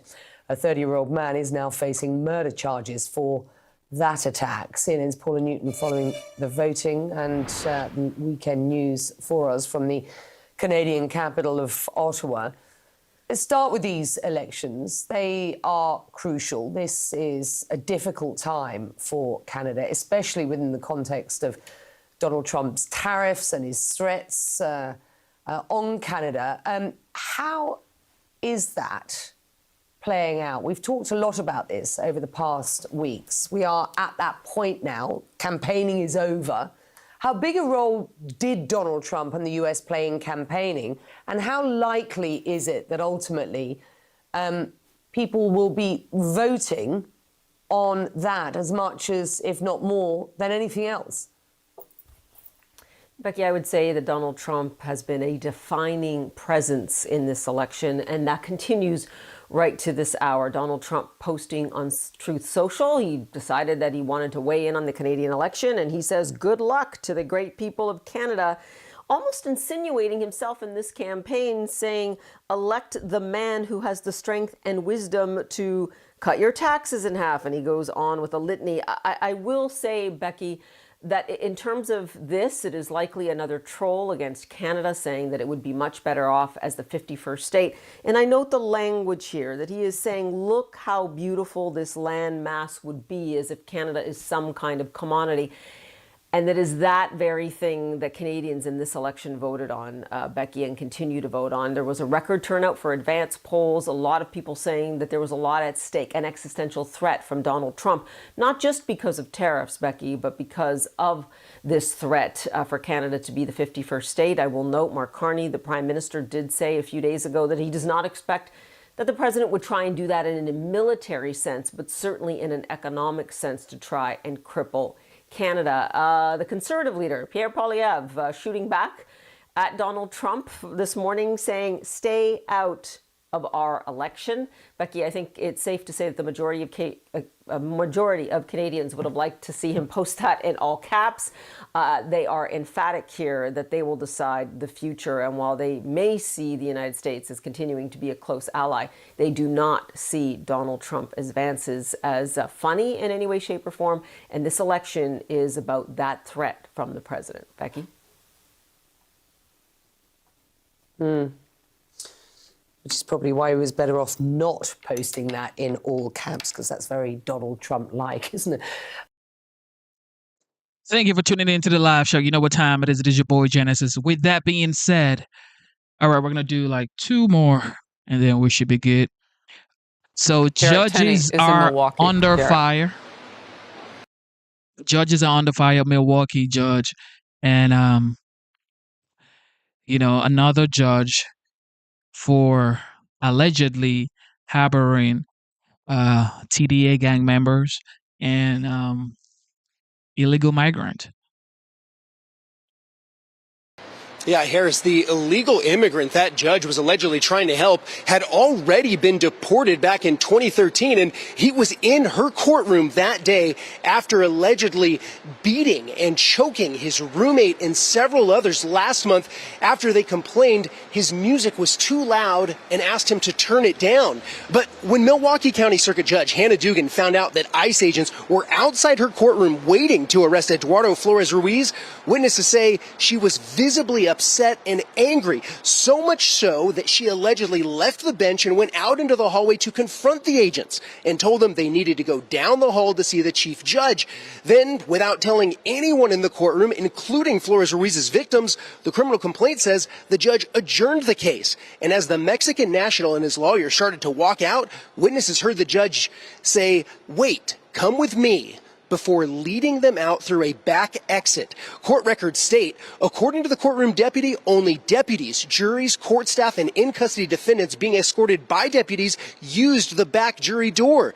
Defense attorneys and defendants who were not in custody never used the jury door. Now, Flores Ruiz eventually made his way out of the courthouse through these doors behind me, where he eventually gave chase to the agents who caught him, took him into custody. Now, a week later, it was the judge, Judge Dugan, who was in cuffs herself, facing charges of obstructing immigration officers and concealing a person to prevent arrest. Here's Tom Homan this morning. I can't believe there's any elected official, and especially a judge, that doesn't believe we should be doing that, and they should be helping us. I've said this 1,000 times. When you cross that line to impediment or knowingly harboring, concealing an illegal alien from ICE, you will be prosecuted, judge or not. Yeah, Now, you saw some of those protests that we've had since Friday over Judge Dugan's arrest. Another one is scheduled for later today. Her next court hearing is May 15th. Harris? Wow. From a judge who didn't want to enforce the law to a judge who has multiple court hearings. Unbelievable. Garrett, thank you. In focus now, Republican Senator John Cornyn of the great state of Texas, member of the Judiciary, Intelligence, and Foreign Relations Committees. Great to have you, Senator. This does not seem like the American justice way. What's your take? Well, in America, no one is above the law, including public officials and judges. And I say that as a former Texas state judge myself for 13 years. So this is pretty egregious stuff. I mean, obviously, President Trump is following through on his campaign promise, and for which he received a mandate on November the 5th to enforce our immigration laws. And I support that wholeheartedly. And if it means that people, including elected officials like judges, are obstructing the law and obstructing that process, they should be investigated and they should be prosecuted. And so this sounds like a case of misplaced sympathy by those who are somehow saying the judge is being treated unfairly. Either that or everybody's running for office now, including that judge. I really can't tell the difference. But I thought Byron York's new column put it this way. I thought this was a great question, Senator. Will Judge Dugan become the next hero of the resistance? I mean, basically, she becomes a protester in all of this. Well, that's right. And, you know, unfortunately, in Washington, D.C., you have these competing narratives, and people back home in Texas and elsewhere wonder, you know, what the truth is. But so far, based on what we know, based on your report, it looks to me like the judge had misplaced sympathies, and rather than enforcing the law impartially as she should have, was actively aiding and abetting an illegal immigrant to avoid the enforcement of the law. Well, Labor Secretary Lori Chavez-Dermer just warned governors to comply with the president's executive order barring illegal immigrants from claiming unemployment benefits. So we'll move from that judge now to this next chapter of the president keeping his word to Americans. She says they risk losing federal grants if they do not apply. Her letter is to all 50 state leaders, and it was sent last week, and it reads in part this way, Senator. It is critical that we ensure American taxpayer dollars do not go toward encouraging or rewarding illegal immigration to the United States. Unemployment benefits are not a handout for those in our country illegally. This seems so basic. Why isn't it? Well, because there are people who are actively opposed and resisting each and everything that President Trump and this administration is doing. And again, Harris, this is a mandate by the voters on November the 5th. And I think Democrats aren't doing themselves any favor by resisting even common sense measures like this. They are in complete disarray because even people who might be inclined to their point of view have to admit they just have gone way too far. And so I think they're digging their own political grave. You are in a border state, the great state of Texas, and I would be remiss on this 99th day, on the eve of 100 days for this president. Quickly, can you tell me the best thing that's happened in your state for national security with the issue of border? Well, the border's finally under control, and we found out that it didn't require the passage of new laws like Democrats, including President Biden, had said previously. It just required a new president and somebody committed to enforcing the law. But as much as law enforcement, it's also the deterrence that goes along with with the message that if you come to the United States illegally, you'll be returned. Senator Cornyn, great to see you. I'm glad that most Republicans are saying, you know what, we support President Trump because this is what he needs right now. He needs every Republican, especially in Congress, to support him because midterms are coming. And if you do not rally around your leader now, you may lose the Senate. And you don't want to lose the Senate. With that being said, God bless you for tuning in. I believe in America. I believe America is the greatest country on earth. I believe in American people. I believe in American greatness. And I believe in American ideologies. So with that being said, instead of looking for perfection, seek for consistency. Never give up on yourself. Never give up on your dreams. Never give up on God. Believe in yourself, believe in your dreams, and believe in Almighty God. God bless you. Shout out to Luke. God bless you, Luke, for being here. We've been on a roll, right? Shout out to Luke one more time. Thank you for the super chat, and thank you for being a member of the channel. God bless you. And if anybody wants to join memberships, it is $4.99. Thank you for being here. And shout out to Mr. Booski. You are awesome. And I hope you had a wonderful ride or bike ride this morning, because when we're streaming this morning, you said you wanted to go on a bike ride or something like that. Awesome. God bless you guys. You guys have a wonderful day. We will be back for sure.